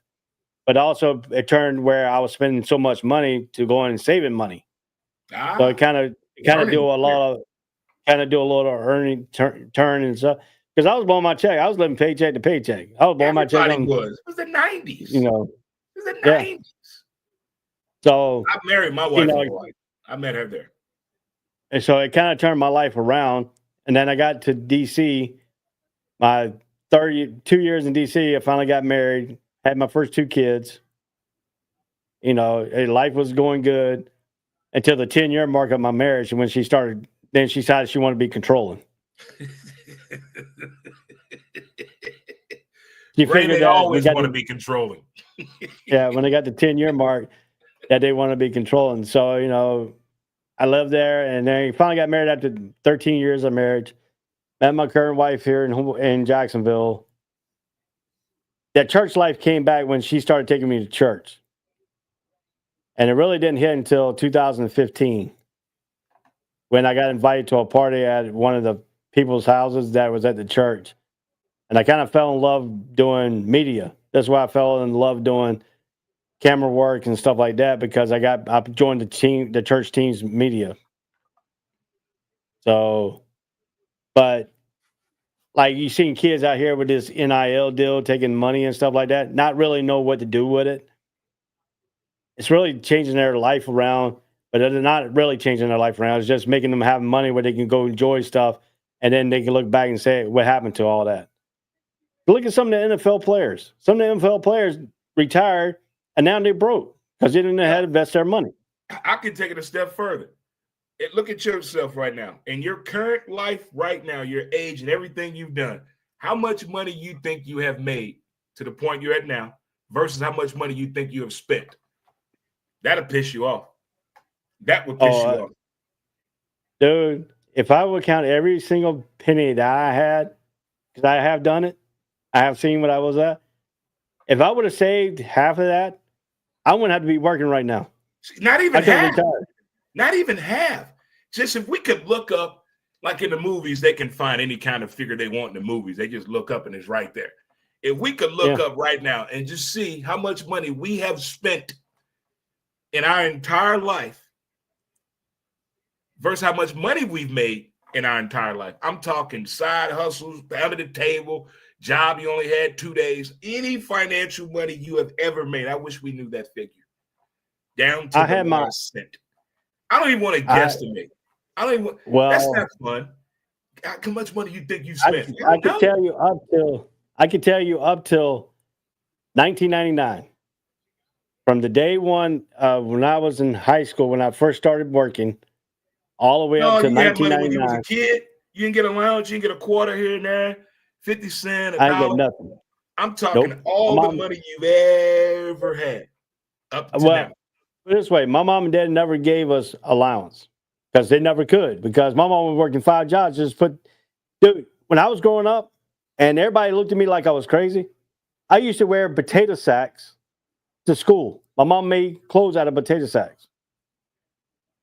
Somebody asked me what the name brand of my clothes was. I said, you can see it on the leg. It says Idaho Potatoes. We had cloth diapers. We couldn't afford the expensive diapers. We had cloth diapers. I didn't wear diapers. Let me stop lying. My mama watches this show. Dude, when people look at us and they talk about all the privilege certain type of people had, I looked at them and said, what privilege did I have? I ain't have no privilege. My mom worked 5 jobs just to make us have food on the table. My dad didn't help out one bit. My dad was a captain at the fire department, but his paycheck was only $700 a freaking pay period. My mom was making 5 different checks. She'll come home, cook dinner, and I said, where you going, Mom? Oh, I got to go to work now. She's going back to work, second shift. She get off the second shift, she only has an hour break, and she's going to work third shift. I said, when do you sleep? When you go to school. And then I just go back and start over again. So I knew where I came from, and I try to change my life around, which I think I've done a good job. I still don't own my own home. I still rent. You know, I want to buy my own house, but, you know, we got this thing called credit. And my credit ain't very good. The audacity of these people. Who made up that word? Well, look, who made up the lessons that we learned, man, whether military or just life? I like the way the lessons came in the military. Did we understand it in the beginning as we've been taught these things? Why we're being taught this? We're never going to need this. And then later on down the line, that comes back on you. The failures that I've had and experienced, I'm glad I had those moments because I learned from those failing moments. But we're in that process right now. Like you said, you in this mentorship program through your church. I think we're near quitting time, right? Yeah. Yeah. So the teach back is in right now. But the students are not understanding what we're trying to teach back to them. We're not trying to tell you what to do. We're just trying to say, hey, look at the scenario. I've seen this before. And here are the 3 things I think you ought to pay attention to. That's all we're trying to say. Yep. Well, Navy, this has been a great show. Army going down. Navy's going to sink them today. Going to knock the tanks out with the Tomahawks. Sea Sparrows coming from the ships all the way over, knocking them out of the play today. Go Navy, beat Army. That's all we got to say today. I'm Ray. That is Dre. This is the All Sports All Place Network on the All Sports All Place College Breakdown. We'll be here next weekend. But the following weekend, Christmas weekend, we won't be here because I will be out in town. I don't know if I can get any internet reception at my sister's house because I'll be in the country of North Carolina for Christmas. That's a foreign country during Thanksgiving, Christmas, so you probably don't have any. Yeah. So I will be back in town on the 31st of January. So we'll be back up and running in January. But we will be back next week, next Saturday, to talk about a little bit of the college playoffs games. I'm Ray. That is Dre. Thanks for joining us on the All Sports All Plays College Breakdown on All Sports All Plays Network. See y'all later. Peace out. See you guys next week. One more time.